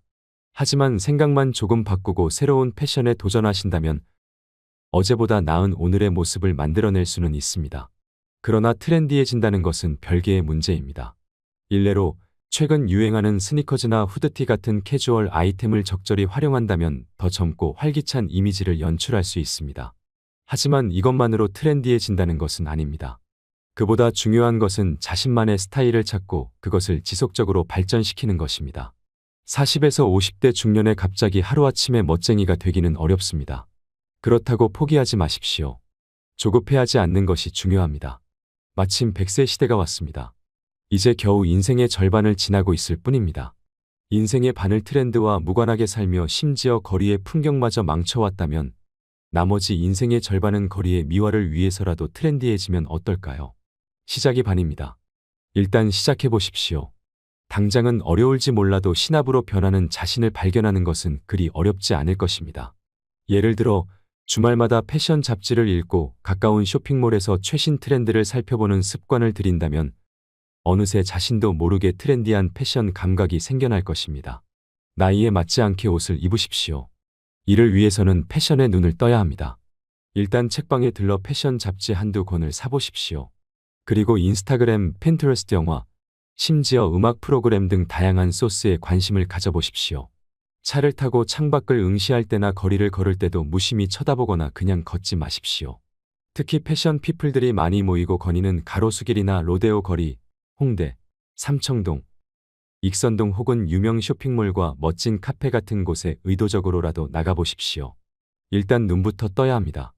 예를 들어 가로수길이나 삼청동에서는 다양한 패션 스타일을 가진 사람들을 쉽게 볼 수 있습니다. 그들을 관찰하고 자신의 스타일에 어떻게 적용할지 생각해보는 것도 큰 도움이 될 것입니다. 신봉사처럼 눈을 뜨십시오. 단, 늦게 눈을 뜬 신봉사처럼 건강이 허락하지 않아 멋지게 당당하게 걸을 수조차 없다면 아무 소용이 없습니다. 패션 피플의 행복은 타인들의 관심과 곁눈질에 빈도수와 정비례합니다. 그러니 이왕 트렌디하게 옷을 입기로 작정하셨다면 그에 걸맞은 몸매와 걸음걸이도 필수입니다. 실제로 매일 꾸준히 운동을 하고 자신의 체형에 맞는 옷을 선택한다면 그 효과는 배가 될 것입니다. 패션의 완성은 몸매와 태도에 있기 때문입니다. 옷을 고르고 액세서리를 착용하고 스타일을 바꾸는 데는 과감해지십시오. 그래야 시나브로를 어느새로 바꿀 수 있습니다. 남은 인생은 아직 충분합니다. 이왕이면 그 긴 시간을 스타일 난다로 살면 좋지 않겠습니까? 예를 들어 평소와 다른 패턴의 옷을 입어보거나 새로운 색상의 액세서리를 시도해보는 것도 자신을 변화시키는 좋은 방법이 될 수 있습니다. 심리적 나이에 한계는 없습니다. 이번 주말에 백화점이나 인터넷 쇼핑몰에 나가보십시오. 젊고 멋진 감각의 옷들이 많습니다. 가격도 생각보다 저렴한 것들이 넘쳐납니다. 이참에 온라인 쇼핑도 내 삶의 일부로 만들어 보십시오. 어차피 세상은 변하고 있고 우리도 변하는 세상에서 몇십 년을 더 살아가야 합니다. 남의 일이 아닙니다. 당장 지갑을 열고 컴퓨터를 켜고 온라인 쇼핑을 시작해 보십시오. 쇼핑의 즐거움은 덤입니다. 예를 들어 온라인 쇼핑몰에서는 다양한 할인 행사나 쿠폰을 활용해 보다 저렴하게 트렌디한 옷을 구매할 수 있습니다. 주민등록상 나이는 그저 참고 기준일 뿐입니다. 진짜 중요한 나이는 심리적 나이입니다. 심리적 나이에는 한계가 없습니다. 당신이 마음먹기에 따라서는 몇 초 만에 바뀔 수도 있습니다. 나이에 맞지 않게 어떻게 저런 옷을, 이런 식의 반응은 그냥 의미 없는 악플이라고 생각하십시오. 주변의 시선에 신경 쓰기보다는 자신의 내면의 소리에 귀를 기울이십시오. 예를 들어 마음속에서 늘 입어보고 싶었던 옷이 있다면 주저하지 말고 도전해 보십시오. 나이가 들면 쇠퇴하고 퇴보한다는 고루한 생각은 당장 버리십시오. 이제부터 당신의 진짜 나이는 심리적 나이입니다. 당신의 가슴이 원하는 심리적 나이에 맞춰 살고, 생각하고, 행동하고 옷을 입으십시오. 예를 들어 마음이 청춘이라면 옷도 청춘처럼 입으십시오. 그 옷은 단순한 옷이 아니라 당신의 젊음을 표현하는 도구가 될 것입니다. 주민등록상 나이의 0. 8을 곱한 것은 당신의 건강 나이입니다. 심리적 나이는 0. 7이나 0. 6을 곱해보십시오. 필자의 심리적 나이 셈법은 곱하기 0. 5입니다. 마음은 언제나 청춘이니까요. 마음은 청춘이지만 중년에 접어들면 스스로 아재 준마임에 익숙해지기 마련입니다. 그렇다고 해서 멋있는 아재, 섹시한 준마임을 포기할 수는 없습니다. 나이보다 젊게 보이는 의상으로 보완해 보십시오. 남성이라면 정장의 핏과 길이를 고려하고 감청색 정장 등 과감한 시도를 해보십시오. 예를 들어 평소 입던 정장보다 한 치수 작은 정장을 입으면 더 날씬해 보이고 젊은 느낌을 줄 수 있습니다. 여성이라면 밝고 화사한 색상의 옷을 추천합니다. 나이가 들수록 옷 입기가 어려워지지만 패션 전문가들은 나이에 맞는 패션에 집착하지 말라고 조언합니다. 자신의 스타일을 선택할 때 나이나 몸무게에 연연하지 마십시오. 남의 이목보다 더 중요한 것은 옷 입는 즐거움과 그로 인해 다시 찾은 열정입니다. 평소 입어보지 않았던 스타일에 도전해 보십시오.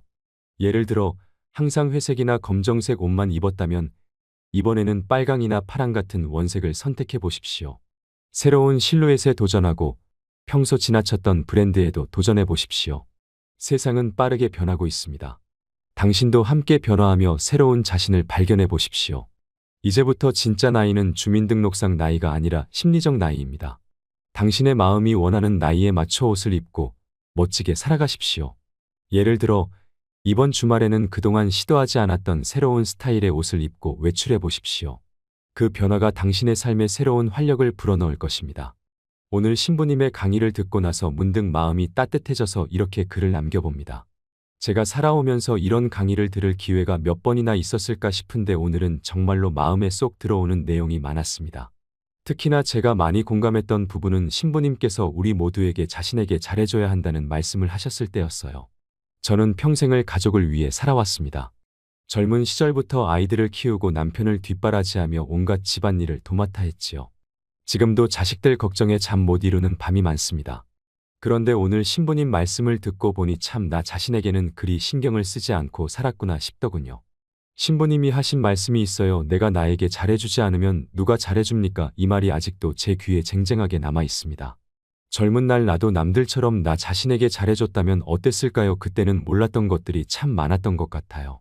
신부님이 한 예로 피정을 다녀온 이야기 있잖아요. 평소 밥하고 빨래하고 살림하느라 바쁜 주부들이 피정에서 2박 3일 동안 밥을 안 해도 된다는 말에 얼마나 행복해했는지 이야기를 해주시는데 저도 그 기분이 어떤지 잘 알겠더라고요. 신부님이 말씀이 참 재미있으셨어요. 2박 3일 동안 밥을 안 해도 된다면 그게 얼마나 행복한 일인지 아시죠? 라고 하시는데 맞아요. 저도 젊을 때는 밥 3끼 챙기고 아이들 옷 챙기고 집안일 하느라 바빴어요. 그런데 막상 나를 위해 한번 쉬어볼까 싶어도 죄책감이 앞서더라고요. 그렇게 달려오기만 했으니 이제야 느끼는 이 편안함이 얼마나 소중한지 새삼 깨닫게 되었어요. 또 한 가지 신부님이 말씀하신 돈을 쓰는 법에 대한 이야기도 마음에 깊이 남았습니다. 우리 모두가 돈을 버는 법은 어떻게든 배웠지만 정작 쓸 줄 모르는 사람이 많다고 하시더군요. 신부님이 하신 예 중에 하나가 15% 이자를 준다고 돈을 맡기면 결국 그 돈이 날아간다는 얘기였어요. 제가 젊을 때에도 그런 일들이 있었죠. 그때는 은행에 돈을 맡기면 이자가 꽤 되었으니까 무리하게 욕심내지 않았던 것이 참 다행입니다. 그런데 지금은 다들 더 많은 돈을 벌려고 욕심을 부리다가 큰 손해를 보는 경우가 많다는 게 안타까웠어요. 신부님 말씀이 맞아요. 우리가 얼마나 많이 벌었든 결국 중요한 건 그 돈을 어떻게 잘 쓰느냐겠지요. 그게 참 마음에 와닿았습니다. 저는 이제 나이가 들었지만 신부님의 말씀처럼 지금 이 순간을 살아가라는 가르침을 가슴에 새기고 싶습니다. 그리고 나에게도 잘해주는 삶을 살아야겠다는 다짐을 해봅니다.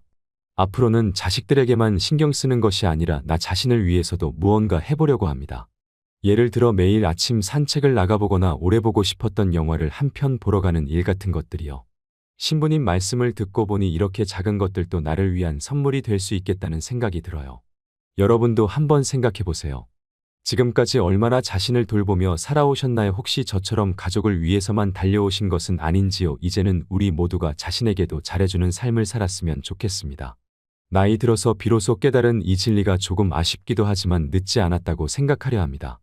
신부님 말씀 덕분에 오늘 하루가 정말 값졌습니다. 감사합니다. 여러분도 이 소중한 가르침을 마음에 새기고 자신에게 잘해주는 하루하루를 보내시길 바랍니다.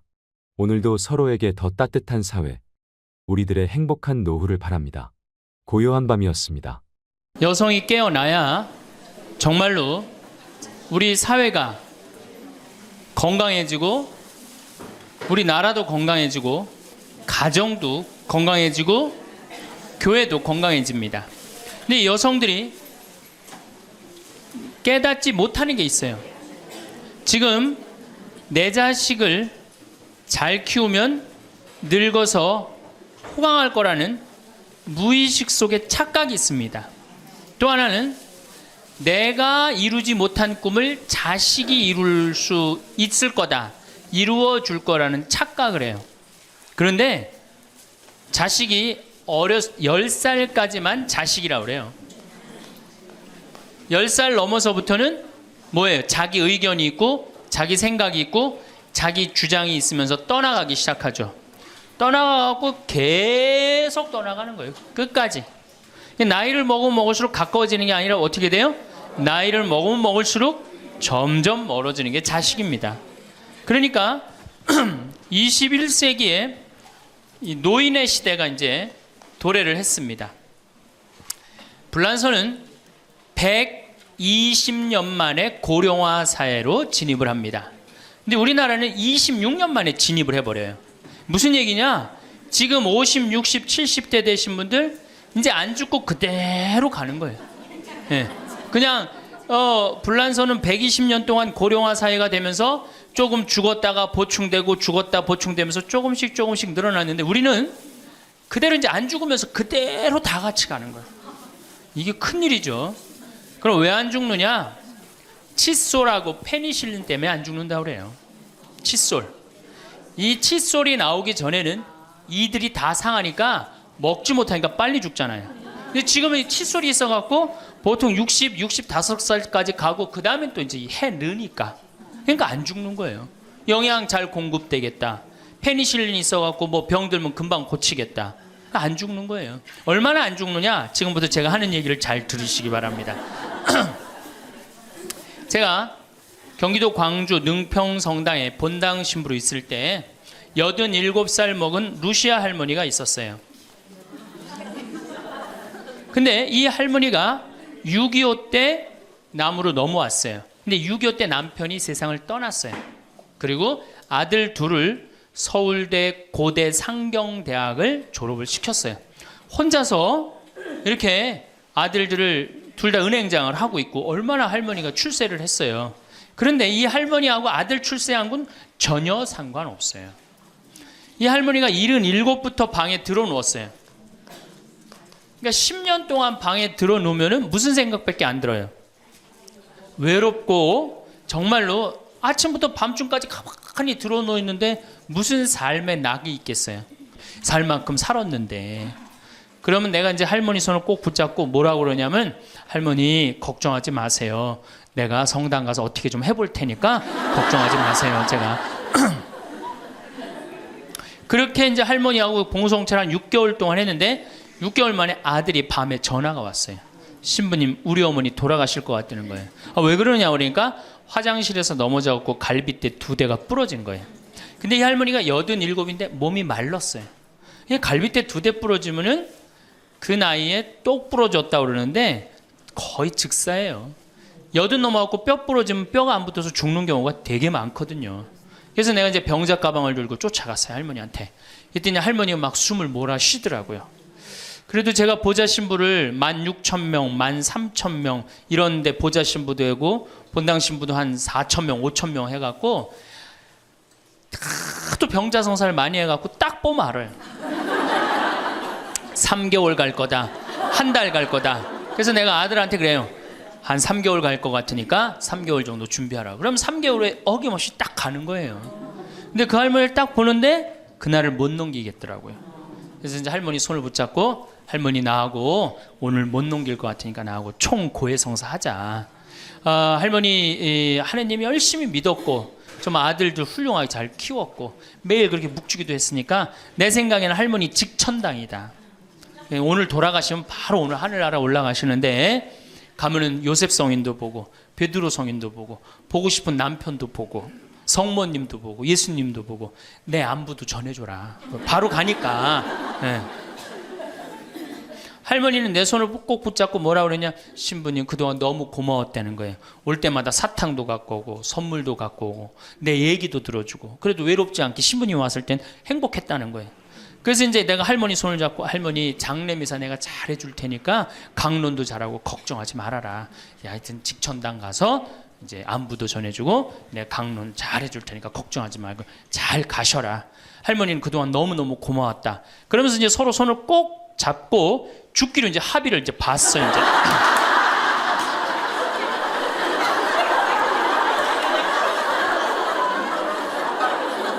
그래갖고 이제 본당에 와갖고 연령회장한테 연락을 했어요. 우리 그 루시 할머니 돌아가실 것 같으니까 빨리 가서 임종경 해라. 그 사무장한테는 내가 이제 내일 아무래도 장례가 나을 것 같으니까 장례 준비를 해라. 이제 그리고 이제 기다리는데 일주일이 돼도 연락이 없고 2주일이 돼도 연락이 없는 거야. 한 달 만에 다시 봉송체 신청이 들어왔어요. 그래서 내가 가고 할머니한테 그래서, 할머니 어떻게 된 거냐, 우리 살아서 안 보기로 하지 않았느냐, 근데 왜 살아있느냐 그랬더니 할머니가 우리 아들들이 어머니 돌아가시면 안 된다고 삼성의료원에 데려다가 그걸 붙여갖고 온 거예요. 그래서 그때 이제 할머니가 이제 방에 누워갖고, 그전에는 화장실이라도 다녔는데 이제는 이게 부러졌으니까 2년 동안 화장 못 가고 오줌똥을 며느리가 받아냈어요. 그 며느리도 참 착한 며느리죠. 90살이 됐어요. 이런 부활 때 돼갖고 내가 이제 봉송체를 나갔는데 할머니가 일어나서 나온 거예요. 날 마중을 나왔어요. 그리고 하시는 말씀이, 신부님 이제 좀 일어나 다닐만 하다는 거예요. 이게 지금 가두션찬을 판국인데 일어나 다닐만 하다.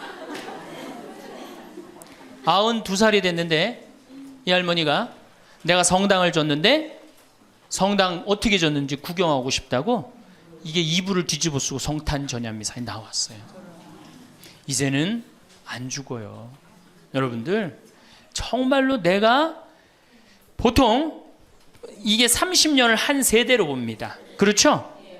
그 60까지, 결혼 30에서 60까지 정말 오래 사는 거예요. 근데 요즘은 이제 90까지 한 남자하고 60년을 살아요. 살만해요? 한 남자하고? 한 여자하고 한 남자하고 부부로 만나서 딱 30년 사는 게 가장 맞대요. 그래서 그걸 30년을 한 세대로 보는 거예요. 근데 이게 더블로 사네, 한 남자랑. 저는 생각 잘했죠. 장가 안 가고 혼자 사는 게 정말 좋은 거예요. 또 내가 그 능평성당에 있으면서 겪었던 일인데 이 할아버지가 73살이야. 요셉 할아버지가 73살인데 며느리가 나보다 1살 어려요. 마침 우리 고향 사람이야. 그래서 아주 참 내가 이뻐했죠, 마음으로. 근데 이 며느리가 애를 넷을 낳았어요. 그게 참 착해요. 누가 봐도. 그래서 다 효녀라고 그랬어요. 효부라고 그러고. 그 이렇게 보면은 정말로 성당도 열심히 나오고 시어머니 시아버지도 잘 모시고. 근데 나한테 와서 이제 개인적으로 신세 한탄을 할 때는 그러는 거예요. 신부님 시집살이 하기 너무 힘들다는 거예요. 우리 시어머니 시아버지는 아침 점심 저녁으로 따뜻한 밥만 원한다는 거예요. 8명을 아침 점심 저녁 밥 세 끼를 한다고 생각해 보세요. 힘들겠어요? 안 힘들겠어요? 여러분들 힘들겠죠? 네. 그래서 내가 이제 그 마음으로 이제 새기고 할머니 할아버지들을 모시고 온천을 간 적이 있어요. 다 온천을 이제 끝나고 난 다음에 이제 우리 할아버지가 이제 73살 먹은 요셉 할아버지가 막걸리를 근사하게 드시더라고. 그래서 내가 할아버지한테 그랬어요. 한 잔 따라 드리면서 할아버지 왜 밥 세 끼를 집에서 먹느냐? 한 끼 노인정 가서 먹어라. 아니, 노인정 가서 친구들하고 고스톱도 치고 바둑도 두고 그러면 치매도 안 걸리고 그렇게 전심 한 끼 나가서 먹으면은 며느리도 아침 다 상 치고 난 다음에 학부형도 만나고 친구들도 만나고 아니 며느리가 무슨 징역 사는 것도 아니고 아침 전심 저녁 세 끼를 다 차려줘야 되니 얼마나 힘드냐. 그랬더니 이 할아버지 저한테 화를 내는 거예요. 신부님 난 노인정 가기 싫다는 거예요. 아니 왜 노인이 노인정 가기 싫으냐. 그랬더니 이 할아버지가 저한테 명언을 했어요. 무슨 명언을 했냐면 형들이 심부름을 시켜서 가기 싫다는 거예요.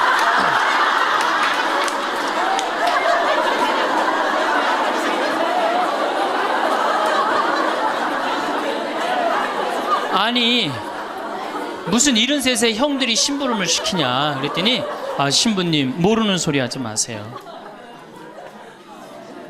자기가 딱 나타나면은 술 받아와라, 라면 끓여라 그런다는 거예요. 그래서 노인정 가기 싫다는 거예요. 제가 그때 너무 충격을 받아갖고 벌써 5년 전 얘기예요. 수원에 있는 아버지한테 가서 물어봤어요. 아버지 노인정 가세요. 그때 아버님이 73이셨어요. 아버님 노인정 가세요 안 가세요? 그랬더니 안 간다고 화를 내시더라고. 아니 왜 노인정 집에는 우리 어머니 아버지만 살고 자식들은 한 1km 반경에 떨어져서 살거든요. 왜 안 가시냐고 그랬더니 우리 아버님 하시는 말씀이 형들이 청소시켜서 가기 싫다.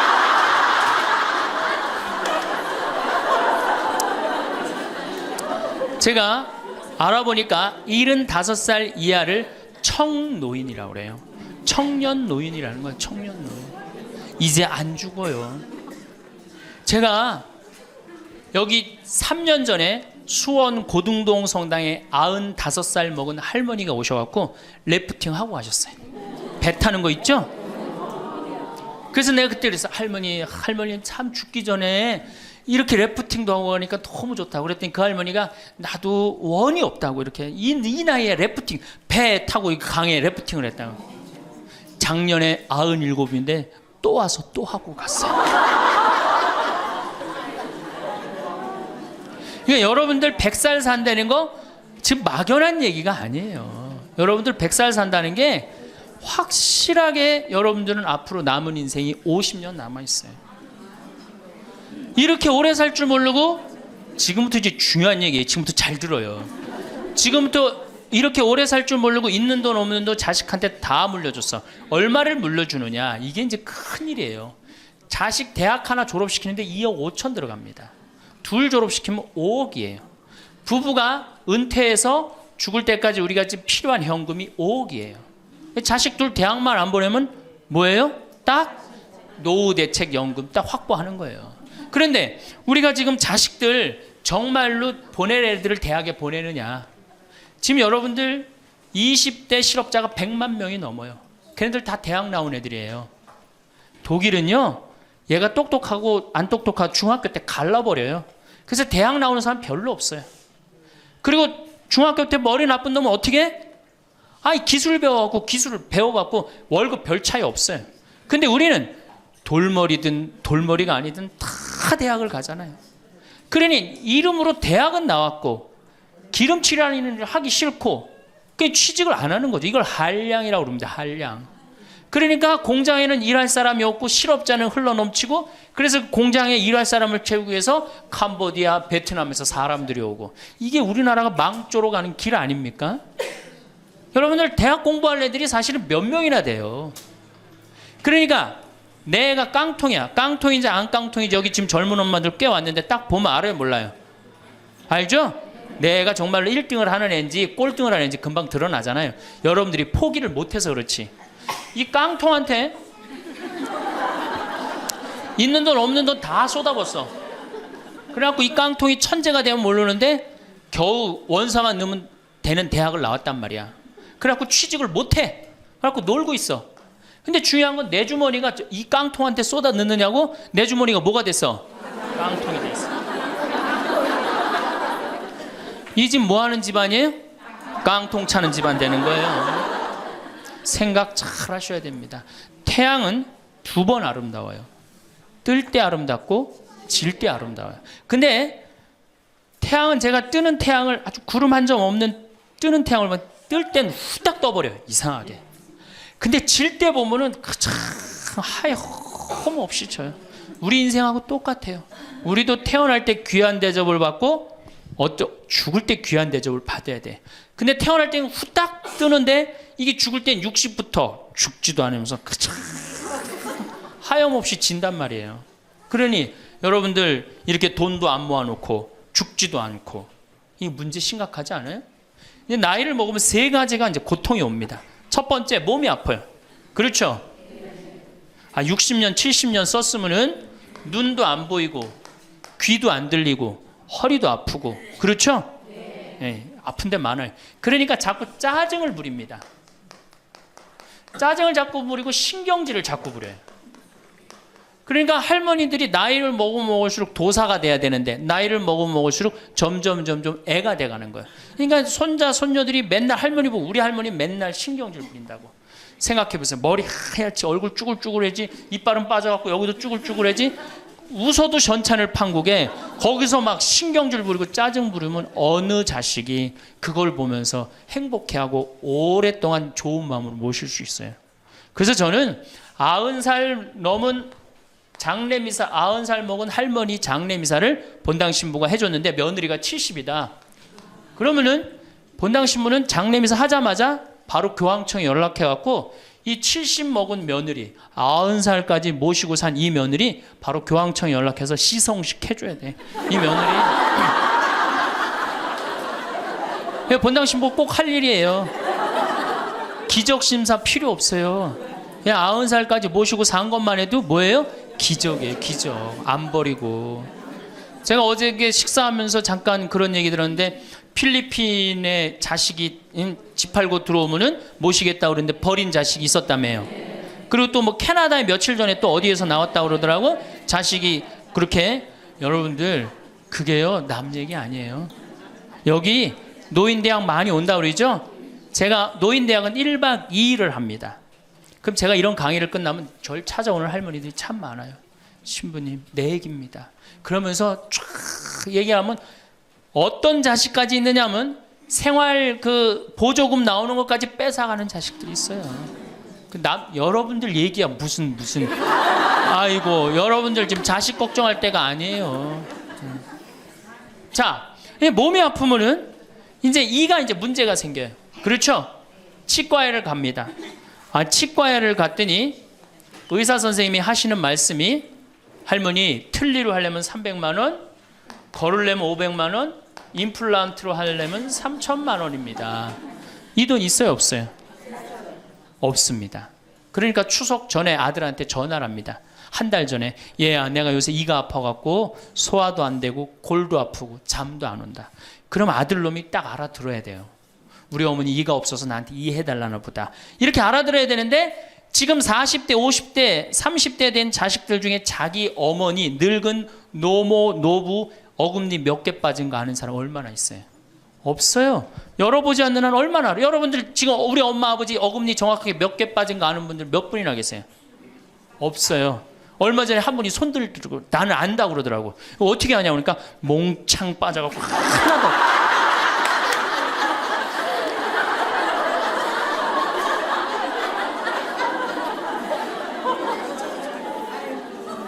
그러지 않는 한 자기 부모님 어금니 몇 개 빠진 거 아는 사람 없어요. 제가 지금 강의를 한 10만 명 이상 했는데 정말로 아는 사람들 없어요. 그러니까 이 아들놈이 한다는 소리가 어머니 소금으로 양치하세요. 헬 이빨이 있어야지 소금으로 해든지 말든지 했지. 이 속으로 끓는 거죠. 2주 전에 또 전화를 합니다. 얘야, 내가 요새 이가 더 아파갖고 소화도 안 되고 잠도 안 오고 골도 더 아프다. 어머니 왜 이렇게 내 말을 안 듣느냐고 소금으로 해라니까. 그리고 이제 아들이 추석날 와갖고 용돈을 주고 왔는데 딱 10만 원을 주고 갔다. 그러면은 이때부터 미치는 거예요. 이때부터 속이 끓기 시작하는 거예요. 젊었을 때는 자식 키우는 재미로, 보는 재미로 그렇게 했는데 지금은 이제 내 몸 하나도 이제 건사하기 힘들고 죽지도 않으니까 막 속이 막 미치는 거예요. 어디 가서 얘기하고 싶은데 창피해요, 안 창피해요? 창피합니다. 그러니까 이제 누굴 찾아오냐면 이제 본당 신부를 찾아옵니다. 저를 이제 찾아오는 거죠. 신부님, 내 말 좀 한번 들어보세요. 할머니들이 이제 내 말을 들어보라고 그러면은 이제 몸 아픈 거, 아들이 이해 안 해준 거 이런 것만 하면 내가 다 알아듣는데 우리 할머니들은 내 말 좀 들어보라고 그러면은 꼭 어디서부터 시작하냐면 대동아 전쟁부터 이제 시작해요.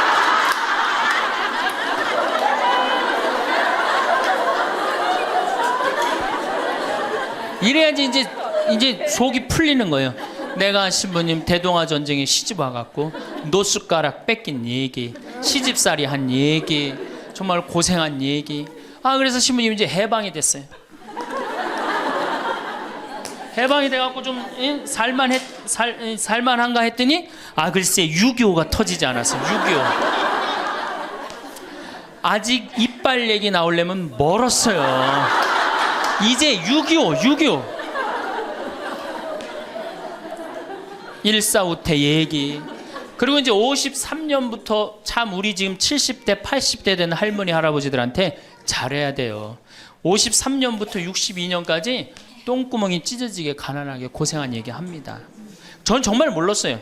똥구멍이 찢어지게 가난하다는 얘기를 참 많이 들었는데 그래서 할머니한테 한번 물어봤어요. 할머니, 똥구멍이 찢어진 게 뭐예요?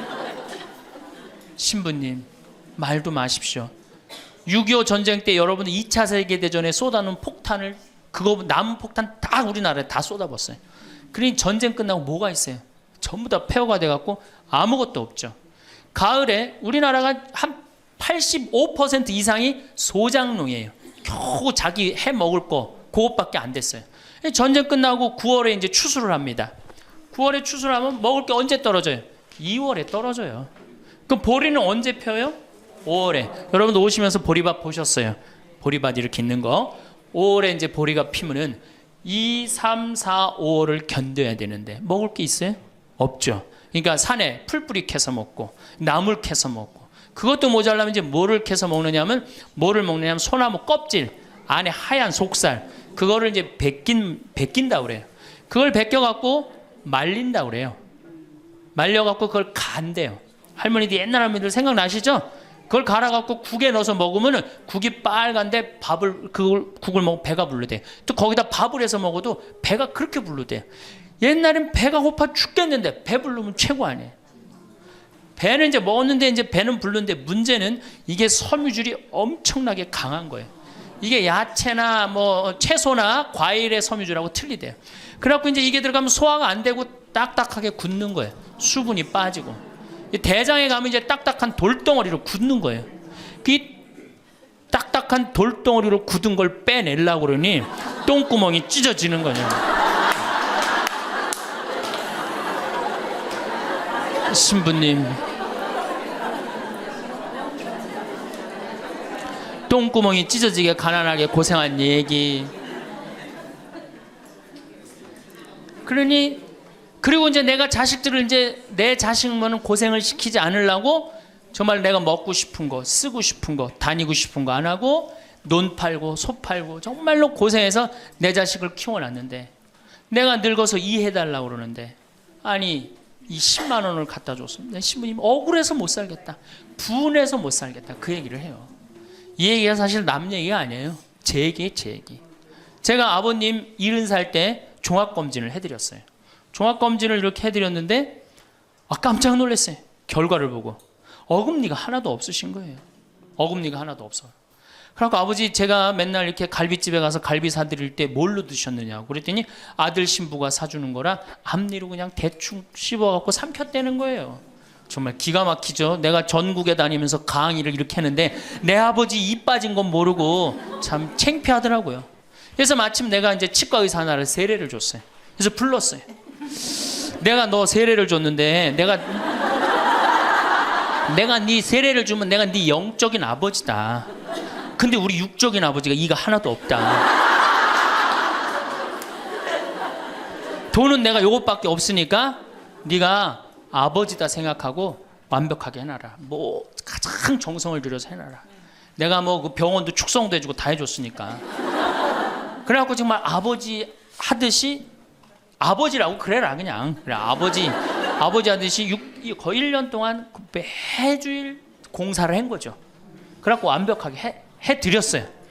그 다음부터 이제 갈비집에 가도 이제 심지까지 뜯어 드시고, 그 다음부터 이제 지리산 꼭대기까지 뛰어 올라갔다 뛰어내렸다는 거예요. 두 번째, 친구가 없어요. 이거 아주 중요한 겁니다. 몸 아픈 거. 우리나라가 OECD 국가 중에 노인 자살률이 1위입니다. 누구보다 높아요? 일본보다 2배가 높아요. 일본은 고독사 하기로 유명한 나라예요. 늙어서 혼자 죽기로 유명한 나라예요.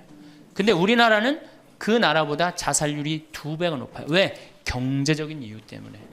왜? 여러분들 여기 이제 할머니 할아버지들 몇 분 계신데, 자 내가 돈에 주머니가 없어. 그럼 바깥에 나가고 싶어 안 나가고 싶어요? 당연히 안 나가고 싶어요. 내가 저 모임에 나가갖고 뭘 한번 얻어 먹었어. 그 다음에 내가 그 친구한테 사줘야 되는 내가 돈이 없어. 그 다음 만나게 돼요 안 만나게 돼요? 나이 먹어갖고 돈이 없으면 자신이 없어져요. 자신이 없어져요.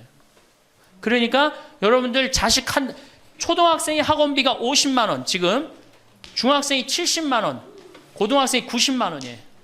그러면은 내가 이 90만 원 중에 20만 원만 떼어서 어머니 용돈 줘봐. 우리 어머니 신나서 살걸? 근데 내 자식 학원비 90만 원 안 갖고 오는데 부모 30만 원 용돈? 여러분들 지금 자식들이 부모한테 용돈 얼마 주는 줄 아세요? 1년에 100만 원 줘요. 그 나누면 8만 원이야, 8만 원. 그걸 받으려고 있는 돈 없는 돈 대동아 전쟁부터 고생해가면서 그렇게 키워요. 이제는 부모 자식지간의 효의 개념은 끝났어요. 효는 끝났다고 그래요. 많은 사회학자들이 효는 끝났다. 사랑만 남아있다는 거예요. 이 얘기도 이제 제가 곧 할 거예요. 자, 친구가 없으니까 속이 좁아져요. 그렇겠어요? 안 그렇겠어요? 아니 친구들이 있으면 얘기도 좀 하고 속도 풀고 그러면 속이 좀 이게 풀려 맺혔던 것도 풀잖아요. 집안에서 이제 친구가 없으니까 가만히 방 안에서 이제 뒷방 벽에 이제 어느 학자가 우리나라 노인을 뭐라 그래? 쥐처럼 깜깜한 방에서 웅크리고 앉아 있다고 그래요. 우리 할머니들이 내가 봉송체 가면 하고 있는 일이 깜깜한 방에서 진짜 웅크리고 앉아 있어요. 쥐처럼. 그러니까 할 일이 뭐가 있어? 벽에다가 인생 복귀하는 거죠.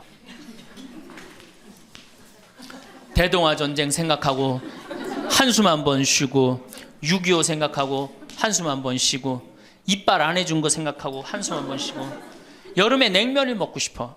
그러면은 큰아들이 사줄래나 둘째 아들이 사줄래나 막내 아들이 사줄래나 기다리는데 한 놈도 안 사줘.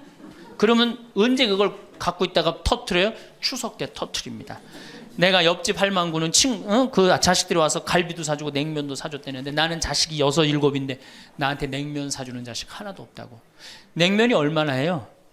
5,000원, 10,000원이면 하죠? 그럼 자기 돈으로 사 먹으면 되는데 우리 할머니 할아버지들은 자기가 자기를 위해서 돈 쓰는 걸 할 줄 알아요? 몰라요? 몰라요. 정말 이거 큰 문제예요. 냉면 먹고 싶으면 자기 가서 사 먹으면 될 거 아니야. 그런데 그걸 기다리고 앉아 있어. 그러니까 한을 쌓는 거지. 5,000원을 가지고 큰 아들이 사줄래나 둘째 아들은 사 먹으면 되는 걸. 그럼 행복한데. 그래갖고 이제 냉면 못 얻어 먹은 거 아들이 이제 퇴근해 갖고 들어옵니다. 아들이 퇴근해 갖고 들어오면요, 참 문제는 뭐냐면은 아들이 들어오면은 어떻게 하면 돼? 내가 여러분들 나이 먹어갖고 싸움을 안 걸면요, 자식들이 말을 안 해줍니다.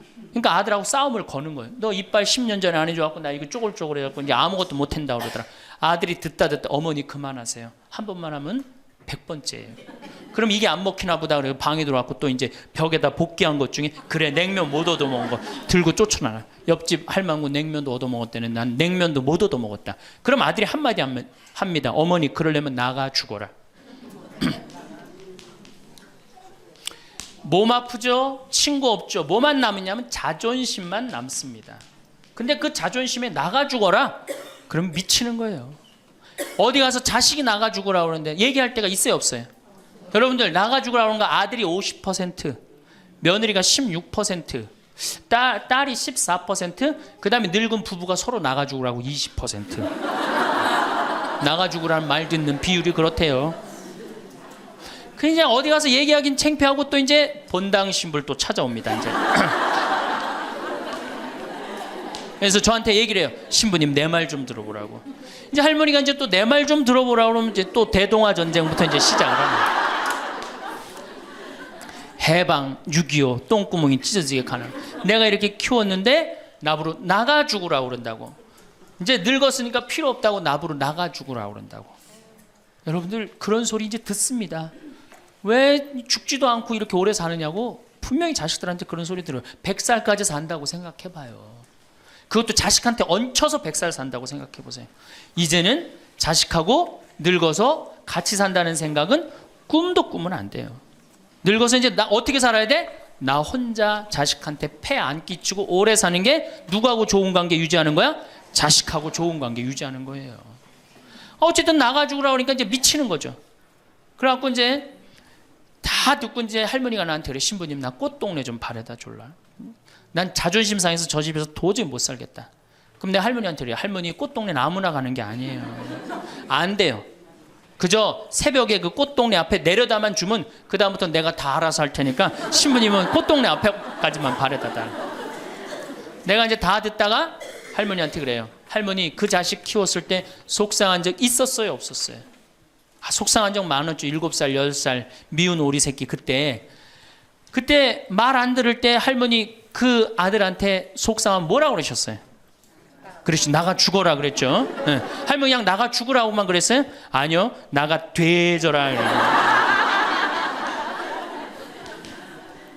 그러면 7살 10살 먹은 자식이 자존심이 안 상했겠느냐. 자존심이 상했지만 그 아이는 참고 살았다. 너무 엄마가 천하의 엄마가 나가 죽으라 했지만 나갈 때가 있어야지 걔가 나갈 거 아니야. 자존심이 상했지만 참고 살았다. 이제 누구 차례다? 할머니가 참고 살 차례다. 아들도 나가 죽으라 그랬을 때 참고 살았다면 이제는 할머니가 나가 죽으라 할 때 참고 살 차례다. 지금 나가면 누가 할머니를 걷어줄 거냐. 오로지 부모라는 이유 하나로 한 집에 살아주는 것만 해도 고맙게 생각하고 할머니가 할머니의 노년을 할머니의 남은 생애를 준비하지 못한 할머니 잘못이다. 누구 탓할 거 아무것도 없다. 그럼 무슨 생각을 하는지 가서 참고 살아요. 참고 살아야지 어떻게 할 거야.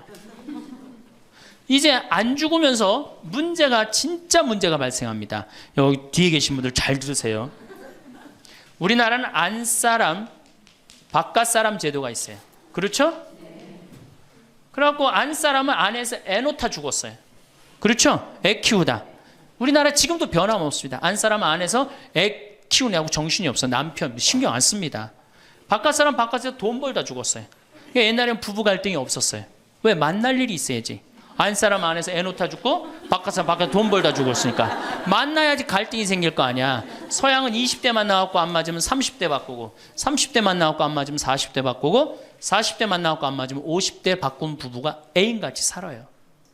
근데 우리는 한 번도 맞춰본 적이 없어. 위해준 적도 없고. 제가 재작년에 그 스톡홀름을 여행을 갔었는데 비행기 시간이 오래 좀 하루를 거의 기다렸어야 돼요.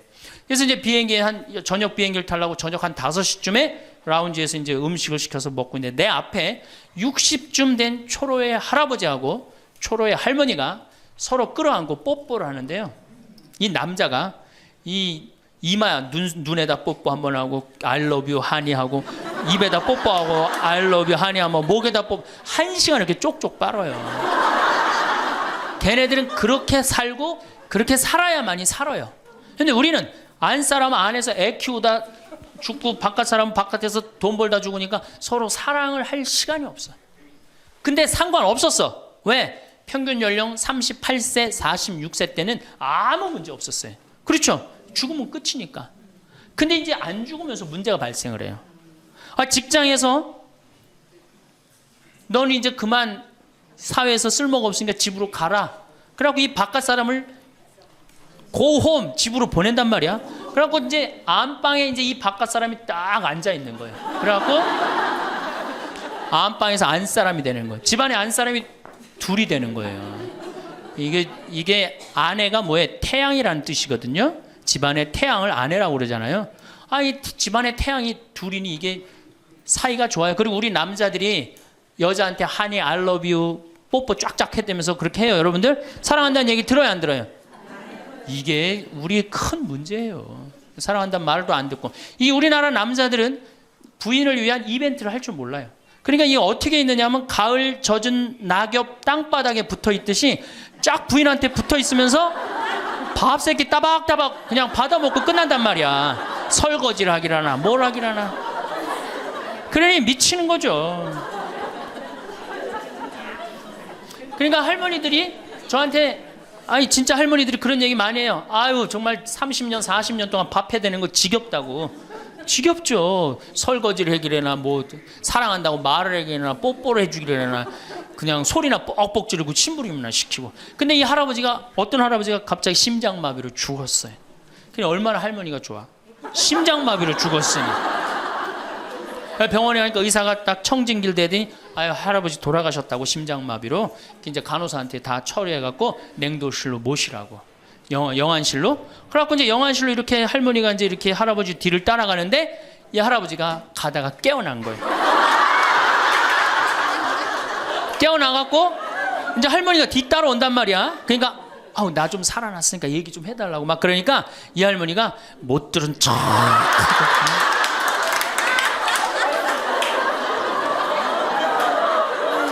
할아버지가 조금 있으면 완전히 이제 냉동고로 들어가게 생겼단 말이야. 말은 안 나오고 더 애절하게 나 좀 살아났으니까 얘기 좀 해달라고. 그러니까 이 할머니 하시는 말씀이 할아버지 다리를 치면서 이 양반아 의사가 죽었대는데 왜 이렇게 말이 많으냐고.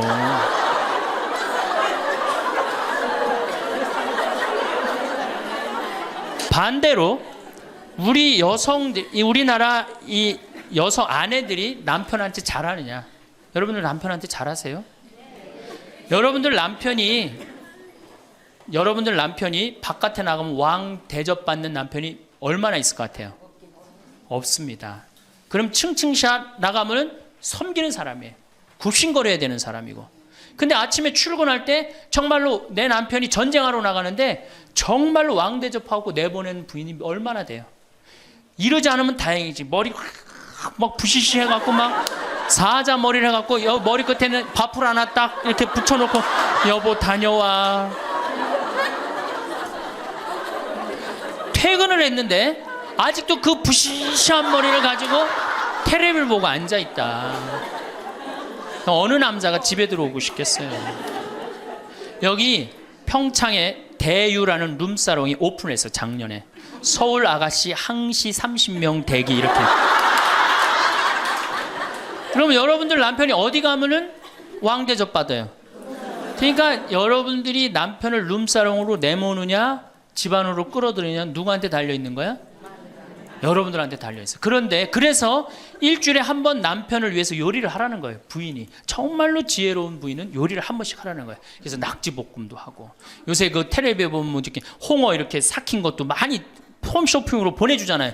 딱 해갖고 삼합 딱 해갖고 와인 하나 딱 준비하고 이브닝 드레스도 좀 쫙 입고 이런 이벤트가 있어야지 60년을 같이 살지. 무슨 재미로 60년을 살아요. 이건 뭐 김치찌개 한번 해줬단 말이야. 부인이 저녁에 김치찌개 해줬는데 다음날 아침에 출근할 때 보니까 그거 졸여갖고 이제 또 내놨단 말이야. 저녁에 퇴근할 갖고 왔는데 그걸 볶아갖고 또 내놨어.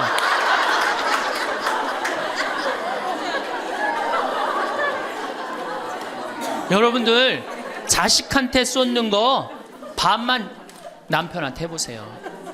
여러분들 아마 얻고 살 거예요. 나이 먹어서 유일한 친구가 누굽니까? 남편이고 아내밖에 없어요.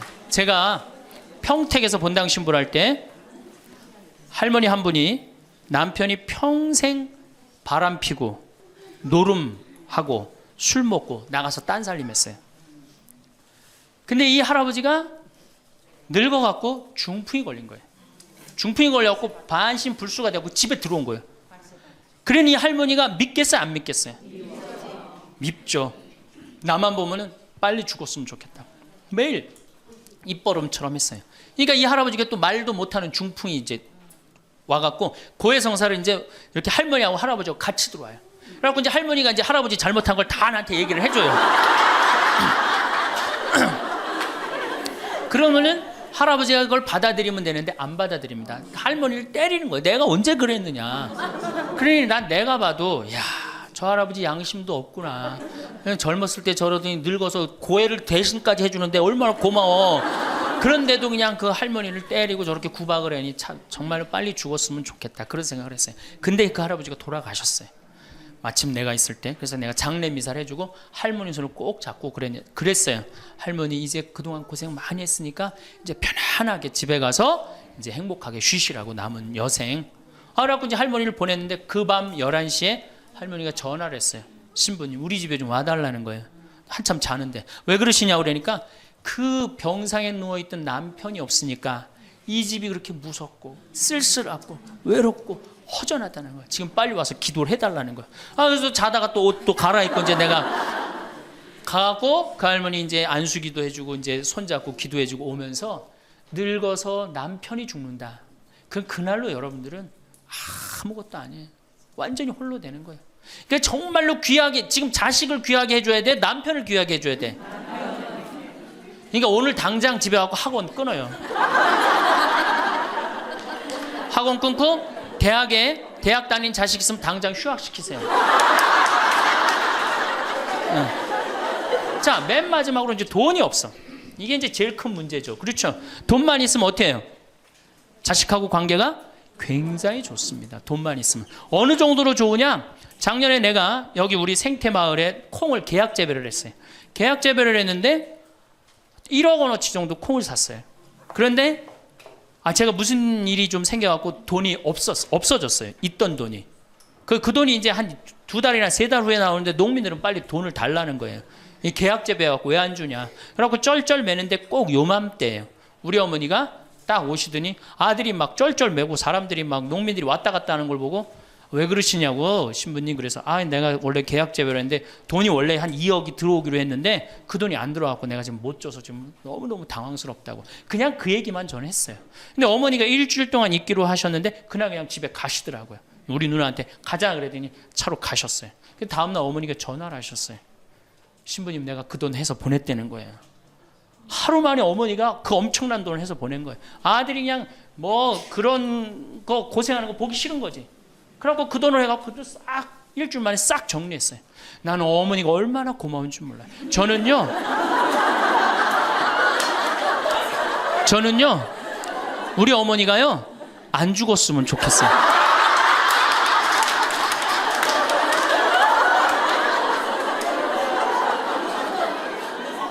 얼마나 좋아요. 은행이 이렇게 꿔주겠어요? 은행이 꿔줘요? 그러니까 나이를 먹어갖고 자식한테 줄 수 있는 게 있어야 돼요. 근데 한꺼번에 다 주면 안 돼. 조금씩. 그리고 그 자식이 나한테 돌려주는 게 있는 자식한테 줘야지 줬는데 안 주는 자식은 싹수가 노란 거예요. 그래서 그 자식한테는 주지 말고 내가 줬는데 나한테 준다. 그럼 그 자식한테 계속 잘해주면. 그래서 저는 어머니하고 자식 지간이 기브 앤드 테이크야. 죽을 때까지 기브 앤드 테이크를 해야지 서로 행복한 거예요. 네. 그래서 우리 자식들은 용돈 많이 드립니다. 어머니 아버지한테. 우리 어머니 아버지 이렇게 한 1년에 받는 용돈을 가만히 들어보니까 연봉 한 2천만 원 정도 되더라고요. 2천만 원이면 괜찮잖아요. 그럼 그 돈 당신 위해서 씁니까? 또 누구한테 써요? 자식들한테 다. 그러니까 서로 좋은 거예요. 기브 앤드 테이크. 이제 굉장히 지혜로워야 돼요. 노년을 행복하게 맞아요. 근데 돈이 없어. 그러면 이때부터는 천덕꾸러기 되는 거예요. 내가 프랑스 파리 쌍젤리제 거리를 가보니까 루이비통 구찌 있는 거리예요. 그렇죠? 쌍젤리제 거리 가보니까 거기서 저녁에 와인을 마시는 사람들은 할머니 할아버지밖에 없어요. 젊은 사람 꿈도 못 꿉니다. 우리나라 명동에 누구만 득실거려요? 젊은 애들이 득실거리죠? 이거 문제예요. 걔네들이 뭘 했어요? 돈을 벌었어요. 사회를 위해서 일을 했어요. 6.25를 겪었어요. 우리나라 경제 발전을 이뤘어요. 아무것도 한 거 없는 애들이 무의미하게 돈을 쓰는 거예요. 그러니까 사회가 불안정한 거예요.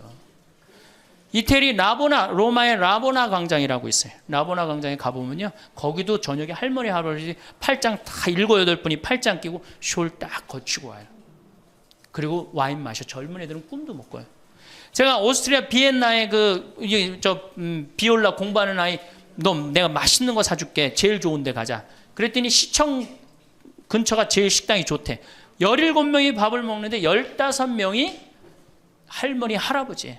젊은 애들 어디 있냐 그랬더니 내가 밥 먹고 보여드리겠습니다. 그랬더니 밥 먹고 시청 뒤에 공원에 가니까 젊은 애들이 우유하고 빵하고 그렇게 밥을 때우더라고요. 전심을 다 그렇게 때워요. 젊은 애들 왜 여기 젊은 애들이 식당에서 밥 꿈도 못 꿉니다. 스포츠카 할머니 할아버지들이 타고 다니지 젊은 애들 못 타고 다닙니다. 근데 우리나라는 명동에 가면 할머니 할아버지 없는데 어디 가면 할머니 할아버지 볼 수 있어요? 그렇죠. 탑골공원에 가면 거기서 배식 받아서 밥 먹고 있는 거. 이게 세상이 거꾸로 돌아가는 거예요.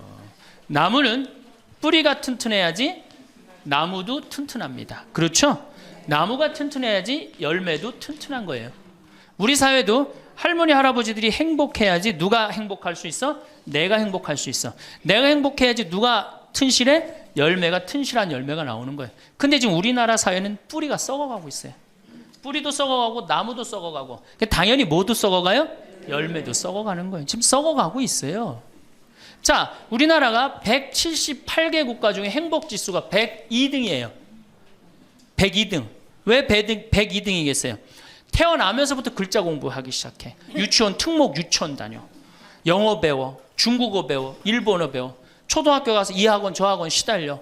공부 못하면 완전히 나쁜 놈이야. 이 세상에서 정말 부모한테 불효자야. 중고등학교 그래서 자괴감 느껴. 대학교 가서 또 취직해야 돼. 그냥 죽어라고 입사 시험 보는데 실업자가 100만 명 20대가 넘어. 대학을 졸업해도 취직도 못해.